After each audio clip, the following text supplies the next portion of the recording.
ಇವತ್ತು ನನ್ನ ವಾಕ್ಯ ಸಂದೇಶ ಶರೀರ ಭಾವದ ಕರ್ಮಗಳು. ಅದನ್ನೇ ಎರಡು ತರದ ಮನುಷ್ಯ ಇರ್ತಾನೆ ಲೋಕದಲ್ಲಿ. ಎರಡು ತರದ ಮನುಷ್ಯ ಇರ್ತೇವೆ ನಮ್ಮಲ್ಲೇ, ಬೇರೆ ಎಲ್ಲಿಯೂ ಇಲ್ಲ. ಒಂದು ಶರೀರ, ಒಂದು ಆತ್ಮ. ಶರೀರ ಬಯಸೋದು ಆತ್ಮಗೆ ವಿರುದ್ಧವಾಗಿ, ಆತ್ಮ ಬಯಸೋದು ಶರೀರಕ್ಕೆ ವಿರುದ್ಧವಾಗಿರುತ್ತೆ. ಶರೀರವೇ ನಮಗೆ ಶತ್ರುಗಳಾಗಿರುತ್ತೆ ಒಂದ್ಸಲ.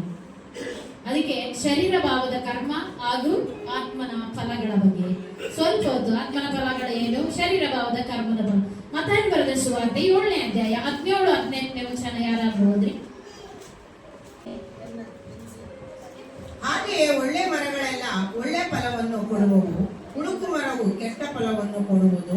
ಒಳ್ಳೆ ಮರವು ಕೆಟ್ಟ ಫಲವನ್ನು ಕೊಡಲಾರದು, ಉಳುಕು ಮರವು ಒಳ್ಳೆ ಫಲವನ್ನು ಕೊಡಲಾರದು. ಒಳ್ಳೆ ಫಲವನ್ನು ಕೊಡದ ಎಲ್ಲಾ ಮರಗಳನ್ನು ಕಡಿದು ಬೆಂಕಿಯಲ್ಲಿ ಹಾಕುತ್ತಾರೆ. ಹಾಗೆಯೇ ಒಳ್ಳೆ ಮರಗಳೆಲ್ಲ ಒಳ್ಳೆಯ ಫಲವನ್ನ ಕೊಡುವು, ಉಳುಕು ಮರ ಕೆಟ್ಟ ಫಲಗಳನ್ನು ಕೊಡುವುದು. ಉಳುಕು ಮರ ಅಂತ ಹೆಂಗೆ ಗೊತ್ತಾಗುತ್ತೆ ನನಗೆ? ಉಳುಕು ಮರನೇ ಅಂತ ಹೆಂಗ್ ಗೊತ್ತಾಗುತ್ತೆ?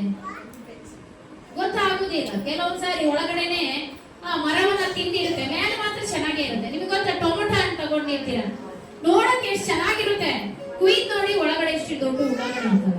ಆದ್ರೆ ನೋಡಕ್ಕೆ ಏನಿದೆ, ಗಟ್ಟಿ ಇರುತ್ತೆ, ಹಣ್ಣಾಗಿರುತ್ತೆ, ಆದ್ರೆ ಅದು ಹುಳುಕಾಗಿರುತ್ತೆ. ಹಾಗೆ ಫಲ ಕೂಡ, ಎರಡು ಫಲನೂ ಕೂಡ ನಾವು ಕಂಡು ಹಿಡಿಯೋಕೆ ಆಗೋದಿಲ್ಲ. ಯಾಕೆ ಅಂದ್ರೆ ಫಲದ ಗುಣ ಅಲ್ಲಿ ಹೋದಾಗ್ಲೇ ಅದರ ಗುಣಗಳು ನಮಗೆ ಗೊತ್ತಾಗುತ್ತೆ. ರೈತ ತನ್ನ ಹೊಲದಲ್ಲಿ ಬೀಜ ಬಿತ್ತುತ್ತಾನೆ. ಏನ್ ಬಿತ್ತಾನೆ? ಹೊಲದಲ್ಲಿ ಬೀಜ ಬಿತ್ತುತ್ತಾನೆ. ಬೀಜ ಬಿತ್ತಾಗ ಒಂದು ಕೆಟ್ಟ ಮರ ಬಿತ್ತುತ್ತಾನ, ಒಳ್ಳೆ ಮರ ಬಿತ್ತುತ್ತಾನ? ಒಳ್ಳೆ ಮರನೇ ಬಿತ್ತಾನೆ. ಅವನೇ ಯಾಕೆ ಕೆಟ್ಟ ಮರ ಬೀಳ್ತಾನೆ? ಅವನಿಗೇನ್ ಲಾಭ ಅಲ್ವಾ? ರೈತನಿಗೆ ಏನ್ ಲಾಭ ಇರೋದಿಲ್ಲ. ಕೀರ್ತನೆ 1:1 ವಚನದಲ್ಲಿ ಯಾವುದಿದೆ? ಯಾವನು ದುಷ್ಟನ ಆಲೋಚನೆಯಂತೆ ನಡೆಯದೆ, ಪಾಪಾತ್ಮರ ಮಾರ್ಗದಲ್ಲಿ ನಿಂತುಕೊಳ್ಳದೆ, ಧರ್ಮನಿಂದಕರೊಡನೆ ನಿಂತುಕೊಳ್ಳದೆ, ಯೆಹೋವನ ಧರ್ಮಶಾಸ್ತ್ರದಲ್ಲಿ ಆನಂದ ಪಡುತ್ತಾನೋ ಅವನು ಎಷ್ಟು ಧನ್ಯ. ಪಾಪಾತ್ಮನು ಒಳ್ಳೆ ಫಲ ಕೊಡದ ಮರ ಹೇಗಿರುತ್ತೆ ಅಂದ್ರೆ, ಅವನು ಯಾವಾಗ್ಲೂ ದುಷ್ಟನ ಆಲೋಚನೆಯಂತೆ ನಡೀತಾನೆ, ಪಾಪಾತ್ಮರ ಮಾರ್ಗದಲ್ಲಿ ಕೂತುಕೊಳ್ಳುತ್ತಾನೆ, ಧರ್ಮ ನಿಂದಿಸುವವರೊಡನೆ ಅವ್ರು ಕೂತ್ಕೊಳ್ತಾನೆ. ಅದಕ್ಕೆ ನಾವು ಯಾವ ಮರದಲ್ಲಿ ನಾವು ಇದ್ದೇವೆ, ಯಾವ ಮರಕ್ಕೆ ನಾವು ಹೋಲಿಕೆ ಆಗಿದ್ದೇವೆ? ನಾನು ನಿಮಗೆ ಅರ್ಥ ಆಗ್ಬೇಕು. ಈಗ ನಾನು ತೋಟಗಾರ, ನಾನೇನಾಗಿದ್ದೇನೆ? ತೋಟಗಾರ. ನಾನು ಬೀಜ ಬಿತ್ತಿದ್ದೇನೆ, 2 ಬೀಜ ಬಿತ್ತಿದ್ದೀನಿ. 2 ಬೀಜ ಬಿತ್ತಿದ್ದೀನಿ. ಈಗ ಅದು ಮೊಳಕೆ ಬಂದಿದೆ, 2 ಕೂಡ ಮೊಳಕೆ ಬಂದಿದೆ. ಈಗ ನಿಂತ್ಕೊಂಡಿರ್ಬೇಕು. ಈಗ ಇವರು ಇಬ್ರು ಏನಾಗಿದೆ? ಬೆಳೆದು ಬಿಟ್ಟು ಇದು ಚೆನ್ನಾಗಿ ಹಸೂರಾಗಿದೆ, ಇದು ಕೂಡ ಹಸೂರಾಗಿದೆ. 2 ಕೂಡ ಯಾರು ಹಾಕಿರೋ ಬೀಜ? ನಾನೇ. ತೋಟಗಾರ ಯಾರು? ಯೇಸು ಕ್ರಿಸ್ತ. ಯೇಸು ಕ್ರಿಸ್ತ ಒಂದು ಕೆಟ್ಟದ್ದು ಒಂದು ಒಳ್ಳೆಯ ಬಿತ್ತುತ್ತಾನ. ಬಿತ್ತುವಾಗ ಒಳ್ಳೆ ಬೀಜನೇ ಬಿತ್ತಿದಾಗ ಒಳ್ಳೆ ಬೀಜ. ಈ ಕಡೆ ಗಮನ ಇಟ್ಟು ಕೇಳ್ಕೊಳ್ಳಿ. ನಿಮಗೆ ಉದಾಹರಣೆಯಾಗಿ ನಾನು ತೋರಿಸ್ತಾ ಇದ್ದೀನಿ, ನಿಮಗೆ ಅರ್ಥ ಆಗ್ಲಿ ಅಂತ. ಇಬ್ರು ಏನ್ ಬಿತ್ತಿದ್ದೀನಿ? ಒಳ್ಳೆ ಬೀಜ ಬಿತ್ತಿದ್ದೀನಿ. ಕೆಟ್ಟದನ್ನ ನಾನು ಬಿತ್ತಲಿಲ್ಲ. ಬಿತ್ತಿದಾಗ ಇವ್ರು ಏನ್ ಮಾಡಿದ್ರು? ಸಸಿ ಇದ್ರು, ಅವ್ರು ಬೆಳೆದ್ರಿಲ್ಲ. ಬೆಳೆದಾಗ ಈ ಫಲ ಇದೇನಿಗೆ ಬೆಳೆದು ನಿಂತಿದೆ, ಇದನ್ನು ಬೆಳೆದು ನಿಂತಿದೆ, ಹಸುರಾಗಿ ಇದೆ. 2 ಹಸುರಾಗಿದೆ. ಇದರಲ್ಲಿ ಕೆಟ್ಟದ್ದು ಯಾವುದು ಒಳ್ಳೇದು ಅಂತ ಹೇಗೆ ನಾವು ಕಂಡುಹಿಡಿಯಕ್ ಸಾಧ್ಯ? ಹೇಗೆ ಕಂಡುಹಿಡಿಯಕ್ ಸಾಧ್ಯ? ಫಲ ಬಂದ ಮೇಲೆ ಅದರ ಫಲಗಳನ್ನ ನಾವು ನೋಡ್ಬೋದು. ಇವಾಗ ನಾನು ಹೇಳಿದೆ, ಒಳ್ಳೆ ಮರ ಒಳ್ಳೆ ಫಲ ಕೊಡುತ್ತದೆ, ಕೆಟ್ಟ ಮರ ಏನಾಗುತ್ತೆ? ಕೆಟ್ಟ ಫಲ ಕೊಡುತ್ತದೆ. ಕೆಟ್ಟ ಫಲ ಕೊಡುವಾಗ ನಾವು ಅದನ್ನ ಏನ್ ಮಾಡ್ತೀವಿ? ಯಾವುದನ್ನ ನೋಡ್ತೀವಿ? ಈಗ ನೋಡಿ, ಇದು ಶರೀರ ಭಾವದ ಕರ್ಮ. ಇದನ್ನು ಶರೀರದ ಇಚ್ಛೆ ಇದನ್ನು ಶರೀರ ಭಾವದ ಆಸೆಗಳು ಇದರಲ್ಲಿ ಇದೆ. ಇದು ಫಲ ಏನಾಗಿದೆ? ನಿಂತಿದೆ, ಚೆನ್ನಾಗಿ ಹಸುರಾಗಿ ಬೆಳೆದಿದೆ. ಇದರಲ್ಲಿ ಏನಿಲ್ಲ, ಫಲ ಇಲ್ಲದಾಗ ಇದರಲ್ಲಿ ಏನೇನಿದೆ ಅಂತ ನಾನು ಹೇಳ್ತೀನಿ, ಒಂದೊಂದಾಗಿ ಹೇಳ್ತೀನಿ. ಏನಿದೆ ಅಂದ್ರೆ, ಲೋಕದ ಶರೀರದ ಆಸೆ ಅನುಸಾರ ಇದನ್ನು ಬೆಳೀತಾ ಇದ್ದಾನೆ. ಏನಿದ್ದಾನೆ? ಶರೀರದ ಇಷ್ಟಾನುಸಾರವಾಗಿ ಬೆಳೀತಾ ಇದ್ದಾನೆ. ಒಂದನೇದು ಜಾರತ್ವ. ಏನಿದೆ? ಜಾರತ್ವ. 2ನೇದಾಗಿ ಬಂಡುತನ. ಏನಾಗಿದೆ? ಬಂಡುತನ.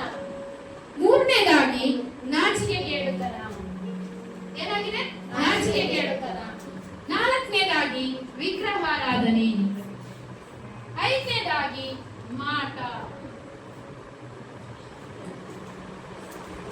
ಕಷ್ಟಪಟ್ಟು ತಂದಿದ್ದೀನಿ ಅದನ್ನು, ಯಾಕೆ ಹೋಗ್ಬೇಕು? ಆಮೇಲೆ ಇದೇನಿದೆ? ಅಗೆತನ. ಇದೇನಿದೆ? ಜಗಳ. ಇದೇನಿದೆ? ಹೊಟ್ಟೆ ಕಿಚ್ಚು. ಇದೇನಿದೆ?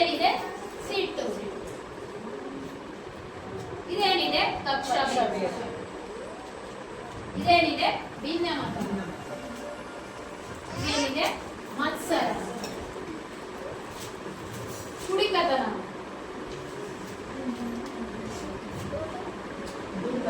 ಏನಿದೆ? ದುಂದೌತನ. ಇದು ಕ್ಷಮಿಸಲಾರದ ಸ್ವಭಾವ. ಇದೇನಿದೆ? ದ್ವೇಷ. ಇದೇನಿದೆ? ಸ್ವಾರ್ಥ ಬುದ್ಧಿ. ಇದೇನಿದೆ? ಉಪಕಾರ ನೆನೆಸದಿಲ್ಲ. ಇದು ಅಪಕಾರಕಾಂಕಾರಿಗಳಾಗಿ ನಡೆಯುವಂಥದ್ದು. ಇದು ದೂಷಕರು. ಏನಾಗಿದೆ? ದೂಷಕರು. ಇದು ಬಡಾಯಿ ಕೊಚ್ಚಿಕೊಳ್ಳುವಂಥದ್ದು. ಇದು ದೇವ ಭಯ ಇಲ್ಲದಿರುವುದು. ಇದು ಮಮತೆ ಇಲ್ಲದಿರುವುದು. ಇಲ್ಲಿ ಫಲ ಇದೆ. ಇದೇನಿದೆ? ಫಲಗಳು. ಇದು ಶರೀರ ಭಾವದ ಕರ್ಮಗಳು. ಶರೀರ ಭಾವದ ಕರ್ಮಗಳು. ಇನ್ನ ಮೆಸೇಜ್ ಇದೆ, ಸುಮ್ಮನೆ ನಿಮಗೆ ಉದಾಹರಣೆ ಅಂತ ಬಂದಿದೆ. ಈ ಮರದಲ್ಲಿ ಏನಿದೆ? ಈ ಫಲ ಬಿಟ್ಟಿದೆ. ಶರೀರದ ಫಲಗಳು, ಶರೀರ ಭಾವದ ಫಲಗಳು ಏನೇನಿದೆ? ದುಂದೌತನ ಮಾಡೋದು. ದೇವರ ಆತ್ಮನಿಂದ ನಡೆಸಿಕೊಳ್ಳುವವನು ದುಂದೌತನ ಮಾಡೋದಿಲ್ಲ. ಏನ್ ಮಾಡೋದಿಲ್ಲ? ದುಂದೌತನ ಮಾಡೋದಿಲ್ಲ. ದೇವರ ಆತ್ಮನಿಂದ ನಡೆಸುವವನು ಕುಡಿಕತನಕ್ಕೆ ದಾಸನಾಗುವುದಿಲ್ಲ. ಏನಾಗುವುದಿಲ್ಲ? ಕುಡಿಕತನಕ್ಕೆ ದಾಸನಾಗುವುದಿಲ್ಲ. ಎರಡನೇದಾಗಿ ಆತನೇನಾಗಿದ್ದಾನೆ? ಕಕ್ಷವನ್ನ ಭೇದ. ನೀನ್ ಬೇರೆ, ನಾನು ಬೇರೆ. ಈ ಭಾವನೆಗಳು ನಮ್ಮ ಶರೀರದ ಇಚ್ಛೆಗಳಲ್ಲಿ ಇರುತ್ತವೆ. ನೀನ್ ಬೇರೆ, ನಾನು ಬೇರೆ. ನಿನ್ ಜನಾಂಗ ಬೇರೆ, ನನ್ ಜನಾಂಗ ಬೇರೆ. ಏನ್ ಹೇಳ್ತೀವಿ? ನೀವು ತೆಲುಗು ಅವರು, ನಾವು ಕನ್ನಡದವರು. ನೀವು ತಮಿಳವರು, ನಾವು ಕನ್ನಡದವರು.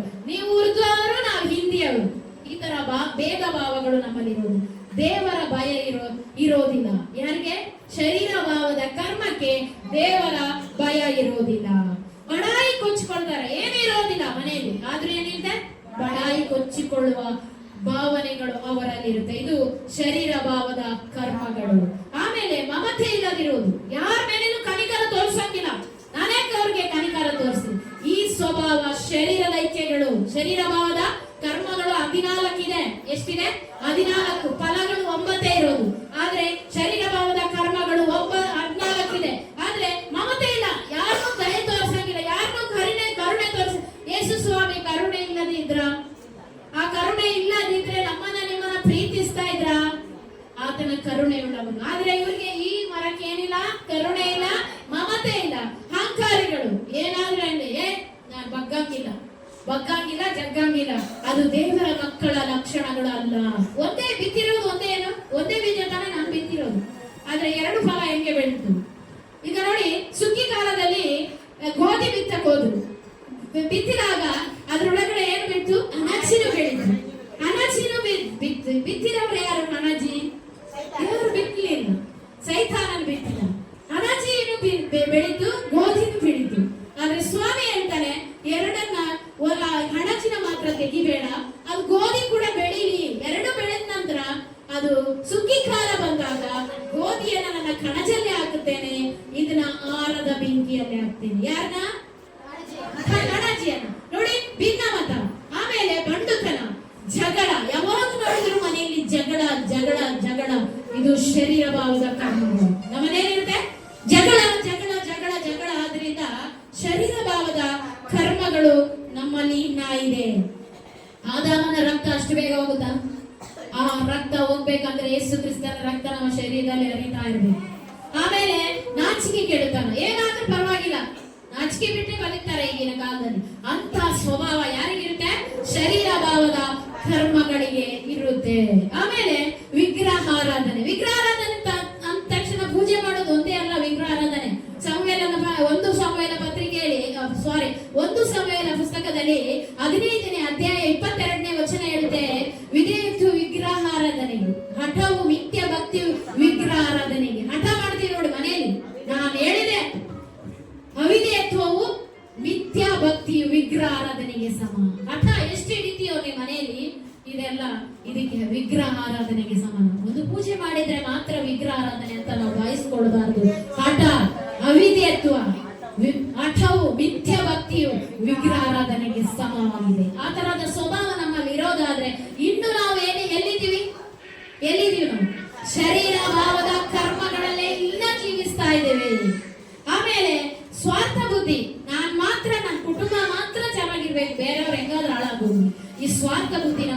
ಹೋಗ್ಬೇಕು.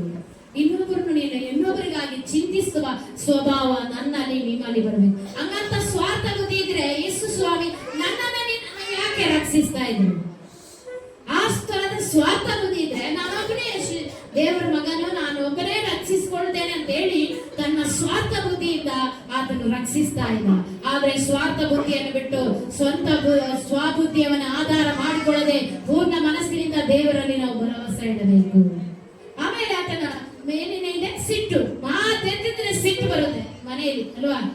ಸಿಟ್ಟು ಸಿಟ್ಟು ಸಿಟ್ಟು, ಇನ್ನ ಶರೀರಕ್ಕೆ ನೀವು ಸತ್ತಿಲ್ಲ ಅಂತ. ಸಿಟ್ಟು, ಕೋಪ, ಜಗಳ ಇದು ಶರೀರ ಭಾವಕ್ಕೆ ಇನ್ನು ನೀವು ಸತ್ತಿಲ್ಲ. Hallelujah, hallelujah. ಅಲ್ಲಿಗೆ ನೋಡ್ಬೇಕು, ನಮ್ಮ ಶರೀರ ಭಾವದಲ್ಲಿ ಎಷ್ಟು ಕರ್ಮಗಳಿದೆ ಅಂತ ನಾವು ನೆನೆಸ್ಕೋಬೇಕು. ಸಿಟ್ಟು ಮಾತೆತ್ತಿದ್ರೆ ಸಿಟ್ಟು ಮೂಗಿನ ತುದಿಲೇ ಇರುತ್ತೆ. ಎಲ್ಲಿರುತ್ತೆ? ಮೂಗಿನ ತುದಿಲೇ. ತಾಳ್ಮೆ ಬಹಳ ಮುಖ್ಯ. ಯೇಸು ಸ್ವಾಮಿ ಒಂದು ಸಲ ಸಿಟ್ಟು ಮಾಡಿದ್ರೆ ಅಷ್ಟು ಜನರ ವೈರಿಗಳನ್ನ ಒಂದೇ ಕ್ಷಣದಲ್ಲಿ ಭಸ್ಮ ಮಾಡಬಹುದಿತ್ತು. ಆದ್ರೆ ಸಿಟ್ಟು ಮಾಡಿಕೊಳ್ಳಿಲ್ಲ, ಅದನ್ನು ಪ್ರತ್ಯುತ್ತರವಾಗಿ ಕೊಡ್ಲಿಲ್ಲ. ಎಷ್ಟೇ ಬೈಲಿ ಆದ್ರೂ ನಿನ್ನಲ್ಲಿ ತಾಳ್ಮೆ ಬಹಳ ಮುಖ್ಯ. ಇದ್ರಲ್ಲಿ ಏನಿದೆ ಇದೆ. ಆಮೇಲೆ ದೇವರ ಭಯನೇ ಇಲ್ಲ. ಏನಾದ್ರೂ ಹೇಳು, ಪ್ರಾರ್ಥನೆ ಮಾಡಿಲ್ಲೇನೋ, ಪ್ರಾರ್ಥನೆ ಮಾಡಿಲ್ವೇನೋ, ವಾಕ್ಯ ಓದಿದೇನೋ ಅಂದ್ರೆ ಓದಿದ್ದೀನಿ ಬಿಡಪ್ಪ, ಓದಿದ್ದೀನಿ ಬಿಡಪ್ಪ. ದೇವರ ಭಯ ಇಲ್ಲದೆ ನಡೆಯುವಂತ ದೇವರ ಭಯ ನಮಗೆ ಬೇಕು. ದೇವರ ಭಯ ಇಲ್ಲ ಅಂದ್ರೆ ನಮ್ಮ ಜೀವಿತದಲ್ಲಿ ಏನು ಕೂಡ ನಡೆಯುವುದಿಲ್ಲ. ದೇವರ ಭಯ ನಮಗೆ ಏನಾಗಿದೆ? ಜ್ಞಾನ ಬರುತ್ತೆ. ದೇವರ ಭಯ ಇದ್ರೆ ನಮಗೆ ಏನಾಗುತ್ತೆ? ಜ್ಞಾನವನ್ನ ದೇವರಿಂದ ದಯಪಾಲಿಸ್ತಾರೆ. ಇಷ್ಟೆಲ್ಲ ಫಲಗಳು ಈ ಸ್ವಭಾವ. ಇದರಲ್ಲಿ ಏನಿದೆ? ಕ್ಷಮಿಸದಿರುವ ಸ್ವಭಾವ. ಕ್ಷಮಿಸುವುದೇ ಇಲ್ಲ. ಇನ್ನೊಬ್ಬರನ್ನ ಕ್ಷಮಿಸುವಂತ ಸ್ವಭಾವ ನಮ್ಮಲ್ಲಿ ಬರಬೇಕು. ಇದರಲ್ಲಿ ಕ್ಷಮಿಸುವ ಸ್ವಭಾವ ಇಲ್ಲಕ್ಕೆ ಇಲ್ಲ. ಶರೀರದ ಆಸೆ ಇದ್ದಾಗ ಯಾರನ್ನ ಕ್ಷಮಿಸಬೇಕನ್ನೋ ಮನಸ್ಸು ಬರುತ್ತೆ ಹೇಳಿ. ನಾನು ಸತ್ರು ಕ್ಷಮಿಸಲ್ಲ, ಸತ್ತ ಮೇಲೆ ಎಲ್ಲಿ ಕ್ಷಮಿಸ್ತೀವಿ? ಸತ್ರು ಕ್ಷಮಿಸಲ್ಲ ಅಂದ್ರೆ ಸತ್ತ ಮೇಲೆ ಯಾರನ್ನ ಕ್ಷಮಿಸ್ತೀವಿ? ಆ ಸ್ವಭಾವ ಇನ್ನು ಹೋಗ್ಬೇಕು. ನಮ್ಮ ಜೀವಿತದಲ್ಲಿ ಏನ್ ಮಾಡ್ಬೇಕು? ಕ್ಷಮಿಸಿ ಬಿಡಿ. ಎಷ್ಟೇ ಮಾಡ್ಲಿ, ಅವ್ರು ನಿನಗೆ ವಿರುದ್ಧವಾಗಿ ಮಾಡಿರ್ತಾರೆ, ಇನ್ ತಪ್ಪು ಮಾಡಿರ್ತಾರೆ, ನಮ್ಮನ್ನ ಚೀತು ಅಂದಿರ್ತಾರೆ, ನಮ್ಮ ಬಗ್ಗೆ ಕೆಟ್ಟದಾಗಿ ಅಂದಿರ್ತಾರೆ, ಹೋಗ್ಲಿ ಬಿಡು. ದೇವರು ನಮ್ಮನ್ನು ಕ್ಷಮಿಸ್ಲಿಲ್ವಾ? ಹೋದವಾರ ಉದಾಹರಣೆ ತಗೊಂಡು ಹೇಳಿದ್ರು. ಏನಂತ? ಒಬ್ಬ ಸೌಕಾರನಿಗೆ 1000 ರೂಪಾಯಿ ಕೊಡ್ಬೇಕಿತ್ತು. 1000 ರೂಪಾಯಿ ಕೊಟ್ಟಾಗ ಅವ್ನು ಬೇಡ್ಕೊಂಡ ಕಾಲು ಹಿಡಿದು, ದೇವ್ರೆ ನನಗೆ ಸೌಕಾರನೇ ನನಗೆ ಇದು ಕಟ್ಟಕ್ಕಾಗಲ್ಲ, ಮನ್ನಿಸು ಅಂದಾಗ ಆ ಸೌಕಾರ 1000 ರೂಪಾಯಿ ಕ್ಷಮಿಸ್ಲಿಲ್ವ? ಕ್ಷಮಿಸಿದ. 100 ರೂಪಾಯಿ ಕೊಡುವನೊಬ್ಬ ಇದ್ದಾನೆ, ಅವನಿಗೆ, ಆ ಸೇವಕನಿಗೆ, ಅವನ ಮಾತ್ರ ಕ್ಷಮಿಸ್ಲಿಲ್ಲ. ಅದಲ್ಲ ನಮ್ಮ ಸ್ವಭಾವ. ನನ್ನ ಜೀವಿತದಲ್ಲಿ ನನ್ನ 1000 ತಪ್ಪುಗಳನ್ನ ದೇವರು ಕ್ಷಮಿಸಿದ ಮೇಲೆ ಇತರರ ತಪ್ಪು ಸ್ವಲ್ಪ ಇರುತ್ತೆ, ಅದನ್ನ ಕ್ಷಮಿಸುವ ಸ್ವಭಾವ ನಮ್ಮಲ್ಲಿ ಇರಬೇಕು. ಯಾರಲ್ಲಿ ಇರ್ಬೇಕು? ನಮ್ಮಲ್ಲಿ ಇರ್ಬೇಕು. ಮತ್ತೆ ಏನಿದೆ? ಕ್ಷಮಿಸದಿರುವ ಸ್ವಭಾವ, ಅಹಂಕಾರಿಗಳು, ಜಾರತ್ವ, ಇದೆಲ್ಲ ಇದ್ರಲ್ಲಿ ಏನಿದೆ? ಫುಲ್ ಎಣ್ಣೆ ಹಸೂರಾಗಿದೆ. ಏನಿದೆ ಈ ಮರ? ತುಂಬಾ ಹಸೂರಾಗಿದೆ. ನೋಡಕ್ಕೆ ಎಷ್ಟು ಚೆನ್ನಾಗಿದೆ ಅಲ್ವಾ? ಮರ ನೀವು ನೋಡಿದೀರಾ? ಎಷ್ಟು ಹಸೂರಾಗಿರುತ್ತೆ. ಈ ಮರ ನೋಡಿದಾಗ ತುಂಬಾ ಚೆನ್ನಾಗಿದೆ, ಆದ್ರೆ ಒಳಗಡೆ ಏನಿಲ್ಲ? ಒಳ್ಳೆ ಫಲ ಇಲ್ಲ. ಒಳ್ಳೆ ಫಲ ಏನಿಲ್ಲ ಈ ಫಲದಲ್ಲಿ ಇಲ್ಲ. ಇದರಾಯ್ತು, ಕೂತ್ಕೊಂಡಿದ್ದಲ್ಲೇ. ಈ ಮರಕ್ಕೆ ಬರೋಣ. ಈ ಮರದಲ್ಲಿ ಎಲೆಗಿಂತ ಫಲ ಜಾಸ್ತಿ ಇರಬೇಕು. ಎಲೆ ಜನರನ್ನ ಆಕರ್ಷಣೆ ಮಾಡುತ್ತೆ. ನೋಡಿದಾಗ ಅಯ್ಯೋ ಎಷ್ಟು ಚೆನ್ನಾಗಿದೆ ಮರ ಅಂತೀವಿ ಅಲ್ವಾ? ಎಲೆ ನೋಡಿ ತಾನೇ ಮರದ ಹತ್ರ ಹೋಗೋದು. ಎಲೆ ನೋಡಿದ್ರೇನೆ ಮರದ ಹತ್ರ ಹೋಗಕ್ ಸಾಧ್ಯ. ಆ ಎಲೆ ನೋಡಿದಾಗ ನೀನು ಹೋಗಿ ಕೂತ್ಕೋ. ಈ ಕಡೆ ಬಾಬಾ ನೋಡಿ, ಎಲೆ ನೋಡಿದಾಗ ಹೋಗ್ತೀವ, ಹಣ್ಣುಕ್ಕಿಂತಲೂ ಎಲೆ ನೋಡಿದಾಗೆ ನೋಡೋದು. ಅಯ್ಯೋ ಅಲ್ಲಿ ಒಂದ್ ಸ್ವಲ್ಪ ನೆರಳು ಸಿಗುತ್ತೆ ಏನೋ ಅಂತ ಅಲ್ವಾ? ಬೇಸಿಗೆ ಏನ್ ಬಯಸ್ತೀವಿ? ಹಣ್ಣಿರೋ ಮರ ಕಡೆ ಹಣ್ಣು ತಿನ್ಬೋದು ಯಾವಾಗಾದ್ರೂ ಅಂತೀವಿ. ಆದ್ರೆ ಮರ ಎಲ್ಲಿದೆ? ಎಲೆ ಹತ್ರ ಹೋಗಿ ಆ ಎಲೆ ಮಾತ್ರ ನೋಡ್ಬೇಡಿ, ಅದರಲ್ಲಿರುವ ಹಣ್ಣುಗಳನ್ನ ನೋಡಿ. ಈ ಮರದಲ್ಲಿ ಏನಿಲ್ಲ? ಫಲ ಇದೆ. ಇದು ಏನಿದೆ? ಇದರಲ್ಲಿ ಪ್ರೀತಿ. ಏನಿದೆ? ಪ್ರೀತಿ.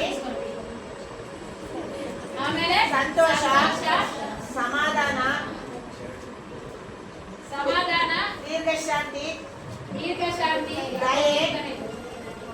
ದಯೆ, ಉಪಕಾರ, ನಂಬಿಕೆ, ಸಾಧತ್ವ,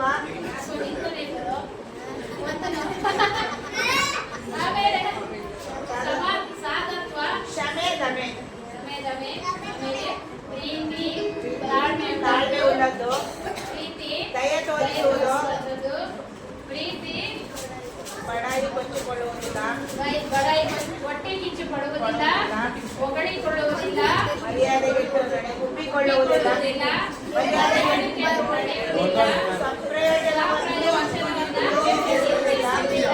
ಇಟ್ಟುಕೊಳ್ಳುವುದಿಲ್ಲ. ಸಿಟ್ಟುಗೊಳ್ಳುವುದಿಲ್ಲ. ಅಪಕಾರವನ್ನು ಮನಸ್ಸಿನಲ್ಲಿ ಇಟ್ಟುಕೊಳ್ಳುವುದಿಲ್ಲ. ಅನ್ಯಾಯವನ್ನು ನೋಡಿ ಸಂತೋಷ ಪಡದೆ ಸತ್ಯಕ್ಕೆ ಜಯವಾಗುವಲ್ಲಿ ಸಂತೋಷ ಪಡುತ್ತದೆ, ಅಡಗಿಸಿಕೊಳ್ಳುತ್ತದೆ, ಎಲ್ಲವನ್ನು ನಂಬುತ್ತದೆ, ಎಲ್ಲವನ್ನು ನಿರೀಕ್ಷಿಸುತ್ತದೆ, ಎಲ್ಲವನ್ನು ಸಹಿಸಿಕೊಳ್ಳುತ್ತದೆ. ಇದು ಫಲಗಳಲ್ಲಿ ಇರುವಂತಹ ಗುಣಗಳು. ನೋಡಿ, ಆತ್ಮದಿಂದ ಇರುವಂತ ಒಬ್ಬ ಮನುಷ್ಯ ನಿಜವಾಗ್ಲೂ ಅವನಲ್ಲಿ ಪ್ರೀತಿ ಇರುತ್ತೆ. ಏನಿರುತ್ತೆ? ಪ್ರೀತಿ ಮೇಲೆ ಸಂತೋಷ ಬರುತ್ತೆ. ಸಂತೋಷ ಇರುತ್ತೆ ಇಲ್ವಾ? ಆಮೇಲೆ ಸಮಾಧಾನನೂ ಬರುತ್ತೆ, ಆಮೇಲೆ ದೀರ್ಘ ಶಾಂತಿನೂ ಬರುತ್ತೆ, ನಂಬಿಕೆನೂ ಬರುತ್ತೆ, ದಯೆನೂ ಬರುತ್ತೆ, ಉಪಕಾರನೂ ಬರುತ್ತೆ. ಎಲ್ಲ ಗುಣಗಳ ಇವನಲ್ಲಿ ಒಂದೊಂದು ಪ್ಯಾಕೇಜ್ ಆಗಿ ಏನ್ ಬರುತ್ತೆ? ಅವರಿಗೆ ಬಂದೇ ಬರುತ್ತೆ. ದೇವರಲ್ಲಿ ಇದ್ದಂತ ಮರ ಯಾವುದು? ದೇವರಲ್ಲಿ ಇರದಿರುವಂತ ಮರ ಯಾವುದು? ಹಲ್ಲೆಲೂಯಾ. ಗೊತ್ತಾಯ್ತಲ್ಲ ಯಾವ ಮರ ಫಲ ಕೊಡುತ್ತೆ, ಯಾವ ಮರ ಫಲ ಕೊಡೋದಿಲ್ಲ. ಶರೀರದ ಒಂದೇ ಬೀಜ ಯಾರು ಹಾಕಿರೋದು? ಸ್ವಾಮಿ ಒಂದೇ ಬೀಜ ಹಾಕಿದ. ಆ ಬೀಜ ಎರಡು ಬೀಜನು ಒಬ್ಬನೇ ಹಾಕಿದ, ಒಬ್ಬ ತೋಟಗಾರನೇ ಹಾಕಿದ. ಕೆಟ್ಟ ಮರ ಕೊಡುವಂತ ಯಾರಾದ್ರೂ ಹೇಳಿದ್ರ? ನಮ್ಮನ್ನ ಇಬ್ಬರು ಒಂದೇ ಬೀಜವನ್ನ ಬಿತ್ತಿದಂತ ಆ ಸೌಕಾರನು ಆತನು ಕೀಳು ಮಾಡುವುದಕ್ಕಾಗಿ ಬೀಜವನ್ನು ಬಿತ್ತಲಿಲ್ಲ, ಒಳ್ಳೇದಾಗುವುದಕ್ಕೆ ಬೀಜವನ್ನು ಬಿತ್ತಿದ. ಆದ್ರೆ ಕೇಡು ಮಾಡ್ಕೊಳ್ಳೋದು ಯಾರು? ಯಾವಕ್ಕೆ ನಾವು ಅಧೀನರಾಗಿದ್ದೇವೆ? ಶರೀರಕ್ಕಾಗಿದೆ ಅಧೀನರಾಗಿದ್ದೇವಾ? ಆತ್ಮನಿಗೆ ಅಧೀನರಾಗ್ತಾ ಇದೀವ? ಆತ್ಮ ಎಂತಾನೆ ನೀನು ಮಾಡ್ಬೇಕು, ಆತ್ಮ ಎಂತಾನೆ ನೀನು ಮಾಡು ಅಂತ. ಶರೀರ ಏನಂತ ನೀನು ಮಾಡ್ಬೇಡ, ಹೇ ಬಗ್ಬೇಡ ನೀನು ಅಂತ. ಶರೀರಕ್ಕೆ ನಾವು ಅಧೀನರಾಗ, ದೇವರ ಮಕ್ಕಳು ನಾವು ಆತ್ಮನಿಂದ ತುಂಬಿದ್ದೇವೆ. ಆತ್ಮನಿಂದ ನಡೆಸಿಕೊಳ್ಳುವವರು ಆತ್ಮೀಯ ರೀತಿಯಲ್ಲಿ ಸತ್ಯಕ್ಕೆ ತಕ್ಕ ಹಾಗೆ ನಡಿಬೇಕು. ಆತ್ಮ ಹೇಳುತ್ತೆ ನೀನು ಮಾಡು ಅಂತ, ತಕ್ಕು ಅಂತ ಹೇಳುತ್ತೆ. ಶರೀರ ಹೇಳು ತಗ್ಬೇಡ ನೀನು, ಹೇ ತಗ್ಬೇಡ. ಯಾರಿಗೆ ನಾವು ದೇವರಿಗೆ ಭಯ ಪಡ್ತೀವೋ ಅಥವಾ ಈ ಲೋಕದ ಜನಕ್ಕೆ ನಾವು ಭಯ ಪಡ್ತಾ ಇದೀವೋ? ದೇವರಿಗೆ ನಾವು ತಗ್ಗಿ ಬಗ್ಗಿ ನಡಿಬೇಕು. ನಮ್ಮ ದೇವರು ನೋಡ್ತಾ ಇದ್ದಾನೆ. ಯಾರಿಗೋಸ್ಕರ ಈ ಲೋಕದಲ್ಲಿ ಬದುಕ್ತೀವಿ ಹೇಳಿ? ಸತ್ರ ಸಾಯಿ ಬಿಡು, ಸಾಯ್ತೀವಿ. ಸತ್ರ ಏನು ಲಾಭ ಇಲ್ಲ. ಈ ಲೋಕದಲ್ಲಿ ಒಂದು ದಿನ ಆದ್ರೂ ದೇವರಿಗಾಗಿ ನಿಯತ್ತಾಗಿ ಬದುಕಬೇಕು. ಲೋಕದಲ್ಲಿ ಬಂದಿದ್ದೇವೆ, ಲೋಕದಲ್ಲಿ ನಾವು ಏನೆಲ್ಲ ಮಾಡಿದೀವಿ, ಆ ಪಾಪಗಳನ್ನ ನಾವು ದೇವರು ಮನ್ನಿಸಿದಾನೆ. ಮನ್ನಿಸಿದ ಮೇಲೆ ನಮಗೆ ಕರುಣೆಯನ್ನ ಕೊಟ್ಟಿದ್ದಾನೆ. ಆ ಕರುಣೆಯ ಪ್ರಕಾರ ನಾವು ನಡಿಬೇಕು, ಕರುಣೆಯ ಪ್ರಕಾರ ನಡಿಬೇಕು. ಹಲ್ಲೆಲೂಯಾ. ಕೆಟ್ಟ ಮರದ ಕೆಲವೊಂದು ಗುಣಗಳನ್ನ ನಾವು ಹೇಳಿ ಮುಂದಕ್ಕೆ ನಾನು ಒಳ್ಳೆ ಫಲಗಳ ಬಗ್ಗೆ ಹೇಳ್ತೇನೆ. ಯೆರೆಮೀಯ 17ನೇ ಅಧ್ಯಾಯ 5-6ನೇ ವಚನ ಓದ್ರಿ. ಯೆರೆಮೀಯ 17ನೇ ಅಧ್ಯಾಯ 5-6ನೇ ವಚನ ಬೇಗ ಓದ್ರಿ. ಯೆಹೋವನು ಹೀಗನ್ನುತ್ತಾನೆ, ಮಾನವ ಮಾತ್ರದವರಲ್ಲಿ ಭರವಸೆವಿಟ್ಟು ನರಜನ್ಮದವರನ್ನು ತನ್ನ ಭುಜಬಲವೆಂದು ತಿಳಿದು ಯೆಹೋವನನ್ನು ತೊರೆಯುವ ಮನಸ್ಸುಳ್ಳವನು ಶಾಪಗ್ರಸ್ತನು. ಇವನು ಅಡವಿಯಲ್ಲಿನ ಜಾರಿಗೆ ಸಮಾನನು. ಶುಭ ಸಂಭವಿಸಿದರೂ ಅದು ಕಾಣನು. ಯಾರು ವಾಸಿಸದ ಚೌಳು ನೆಲವಾಗಿರುವ ಅರಣ್ಯದಲ್ಲಿ ಬೆಗ್ಗಾಡಿನಲ್ಲಿ ವಾಸಿಸುವ ಸ್ಥಿತಿಯೇ ಅವರದು. ಶರೀರ ಭಾವದ ಮನುಷ್ಯ ಅಂದ್ರೆ ಶರೀರಕ್ಕೆ ಅಧೀನನಾದ ಮನುಷ್ಯ ಏನ್ ಮಾಡ್ತಾನೆ? ಮನುಷ್ಯರ ಮೇಲೆ ಭರವಸೆ ಇರ್ತಾನೆ. ಯಾರ ಮೇಲೆ ಮನಸ್ಸಿರ್ತಾನೆ? ಮನುಷ್ಯರ ಮೇಲೆ ಮನಸ್ಸಿರ್ತಾನೆ. ಯೆಹೋವನು ಹೀಗನ್ನುತ್ತಾನೆ, ಮಾನವ ಮಾತ್ರದಲ್ಲಿ ಭರವಸೆ ಇಟ್ಟು ನರಜನ್ಮದವನು ತನ್ನ ಭುಜಬಲವೆಂದು ತಿಳಿದು ಯೆಹೋವನನ್ನು ತೊರೆಯುವ ಮನಸ್ಸುಳ್ಳವನು ಶಾಪಗ್ರಸ್ತನು. ಯಾರು ಶಾಪಗ್ರಸ್ತರು? ದೇವರನ್ನು ತೊರೆದು ಮನುಷ್ಯರೇ ನನಗೆ ಎಲ್ಲ ಅಂತ ಯಾರು ಆತನ ಮೇಲೆ ಭರವಸೆ ಇಡ್ತಾರೋ ಅವರು ಶಾಪಗ್ರಸ್ತರು. ಯಾರು ಶಾಪಗ್ರಸ್ತರು? ಮಾನವನ ಮೇಲೆ ಭರವಸೆ ಇಡಬೇಡ್ರಿ. ದೇವ್ರು ಹೇಳ್ತಾರೆ, ಮಾನವನ ಮೇಲೆ ಭರವಸೆ ಬಿಡಬೇಡಿ, ಅವ್ನು ಮೆಚ್ಚಬೇಡ್ರಿ, ಅವನು ಸಹಾಯ ಮಾಡೋ ಶಕ್ತನಲ್ಲ ಅಂದ್ರೂ ನಾವು ಮನುಷ್ಯರ ಮೇಲೆ ಭರವಸೆ ಇಡ್ತೀವಿ. ಯಾರ ಮೇಲೆ ಭರವಸೆ ಇಡ್ತೀವಿ? ನಮ್ಮ ತಂದೆ ನೋಡ್ತಾರೆ, ನಮ್ಮ ತಾಯಿ ನೋಡ್ತಾಳೆ, ನಮ್ಮ ಅಕ್ಕ ನೋಡ್ತಾಳೆ, ಅಮ್ಮ ನೋಡ್ತಾರೆ, ಅಷ್ಟು ದಿನ ನೋಡ್ತಾರೆ. ನಿನಗೆ ಯಾರು ಕೊನೆವರೆಗೂ ನಿನ್ನನ್ನು ನಡೆಸೋದಿಲ್ಲ. ಕೊನೆವರೆಗೂ ನಡೆಸುವವರು ಯೇಸು ಕ್ರಿಸ್ತನ ಮಾತ್ರ. ಹಲ್ಲೆಲೂಯಾ. ಕೊಡ್ತಾರೆ, ಕೊಡೋದಂತೆಲ್ಲ. ಎಷ್ಟು ಕೊಡ್ಬೋದು? ಕೋಟಿ ಕೊಡಕ್ಕಾಗುತ್ತಾ? ನಮ್ಮ ಎಲ್ಲ ಅವಶ್ಯಕತೆಗಳನ್ನು ಪೂರೈಸಕ್ಕಾಗುತ್ತಾ? ಆಗಲ್ಲ. ಆದ್ರೆ ದೇವರ ಮೇಲೆ ಭರವಸೆ ಇಡ್ಬೇಕು. ನಾನು ಅದ್ರ ಮೇಲೆ ಈಗ ಅದು ಪಾಯಿಂಟ್ ಅಲ್ಲ. ಆಮೇಲೆ ಆತನೇ ಹೇಳ್ತಾರೆ, ಅವ್ರು ಏನಾಗಿದ್ದಾರೆ ಅಂದ್ರೆ, ಅವರು ಇವನು ಅಡವಿಯ ಜಾಲಿಗೆ ಸಮಾನ. ಜಾಲಿ ಮರ ನೋಡಿದ್ರೆ ಉತ್ತರ ಕರ್ನಾಟಕ ತುಂಬಾ ಜಾಲಿ ಮರನೇ ಇರೋದು. ಆ ಜಾಲಿ ಮರ ಏನಕ್ಕಾದ್ರೂ ಉಪಯೋಗ ಆಗುತ್ತಾ? ಏನಕ್ಕೂ ಉಪಯೋಗ ಆಗೋದಿಲ್ಲ.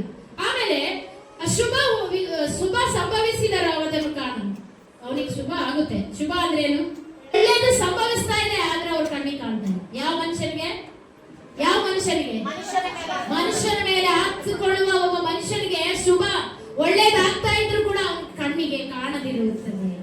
ಆಮೇಲೆ ಅವನು ಬೆಂಗಾಡಿಗೆ ಅಂದ್ರೆ ಚೌಳು ನೆಲವಾಗಿರುವನು. ಏನಾಗಿದೆ? ಯಾರು ವಾಸಿಸುವ ಚೌಳು ನೆಲ. ಚೌಳು ನೆಲ ಅಂದ್ರೆ ಏನು? ಅಲ್ಲಿ ಯಾವ ಗಿಡ ಮರ ಏನಾದ್ರೂ ಬೆಳೆಯುತ್ತಾ? ಚೌಳು ನೆಲದಲ್ಲಿ ಯಾವುದು ಬೆಳೆಯುವುದಿಲ್ಲ. ಯಾರು ವಾಸಿಸಿದ ಚೌಳು ನೆಲವಾಗಿರನು. ಅರಣ್ಯದಲ್ಲಿ ಬೆಂಗಾಡಿನಲ್ಲಿ ವಾಸಿಸುವ ಸ್ಥಿತಿ ಅವರದಾಗಿದೆ. ಅರಣ್ಯದಲ್ಲಿ ಬೆಂಗಾಡಿನಲ್ಲಿ ವಾಸಿಸುವ ಸ್ಥಿತಿ ಹೆಂಗಿರುತ್ತೆ? ನೀರಿಲ್ಲ, ಊಟ ಇಲ್ಲ, ಏನು ಅಲ್ಲಿ ಸಿಗೋದಿಲ್ಲ.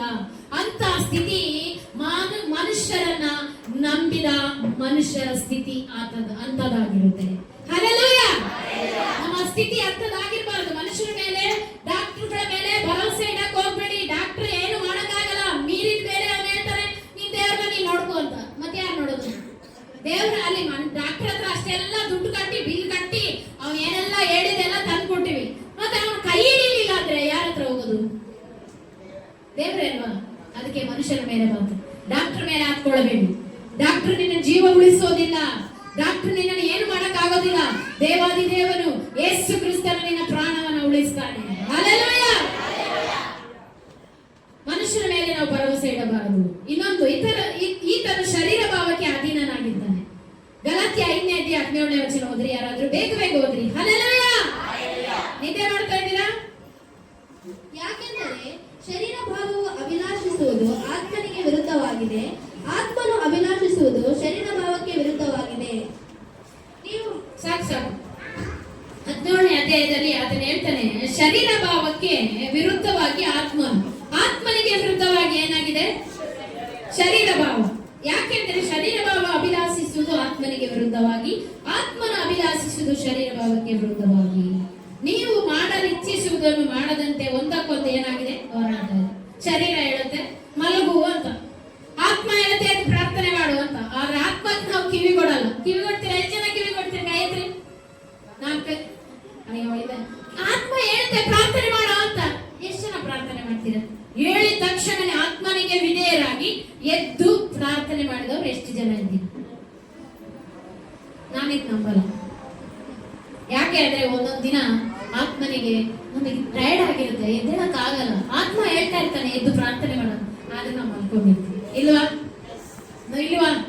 ಆತ್ಮನಿಗೆ ಹೇಳುತ್ತೆ, ಆತ್ಮ ಹೇಳುತ್ತೆ ತಪ್ಪಾಗಿದ್ದೀನಿ ಪ್ರೇಯರ್ ಮಾಡೋ ಎದ್ದು ಅಂತ. ಆದ್ರೆ ನಾವು ಆತ್ಮನಿಗೆ ಎಷ್ಟು ಕಿವಿ ಕೊಟ್ಟಿದ್ದೀವಿ ಹೇಳಿ? ಒಂದೊಂದ್ ದಿನ ಮಲ್ಕೊಂಡ್ಬಿಡ್ತೀವಿ. ಆಗ ಯಾರಿಗೆ ಅಧೀನರಾದ್ವಿ ನಾವು? ಯಾರಿಗೆ ಅಧೀನರಾದ್ವಿ?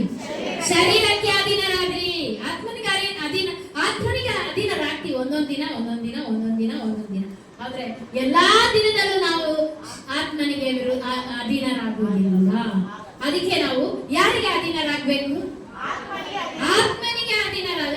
ಇಲ್ಲಿ ಅಂತ ನಾನು ಆತ್ಮಕ್ಕೂ ಶರೀರಕ್ಕೂ ನಿಮ್ಗೆ ಹೋರಾಟ ಇದೆ. ಪ್ರತಿದಿನ ಬೆಳಗ್ಗೆ ಎದ್ದ ದಿನದಿಂದ ಸಾಯಂಕಾಲ ಮಲಗುವವರೆಗೂ ಆತ್ಮನಿಗೂ ಶರೀರಕ್ಕೂ ಒಂದು ಹೋರಾಟ. ನೀನ್ ಮಾಡುವಂತೆ ನೀನ್ ಮಾಡ್ಬೇಡ, ಈ ಮಾಡುವಂತೆ ನೀನ್ ಮಾಡ್ಬೇಡ.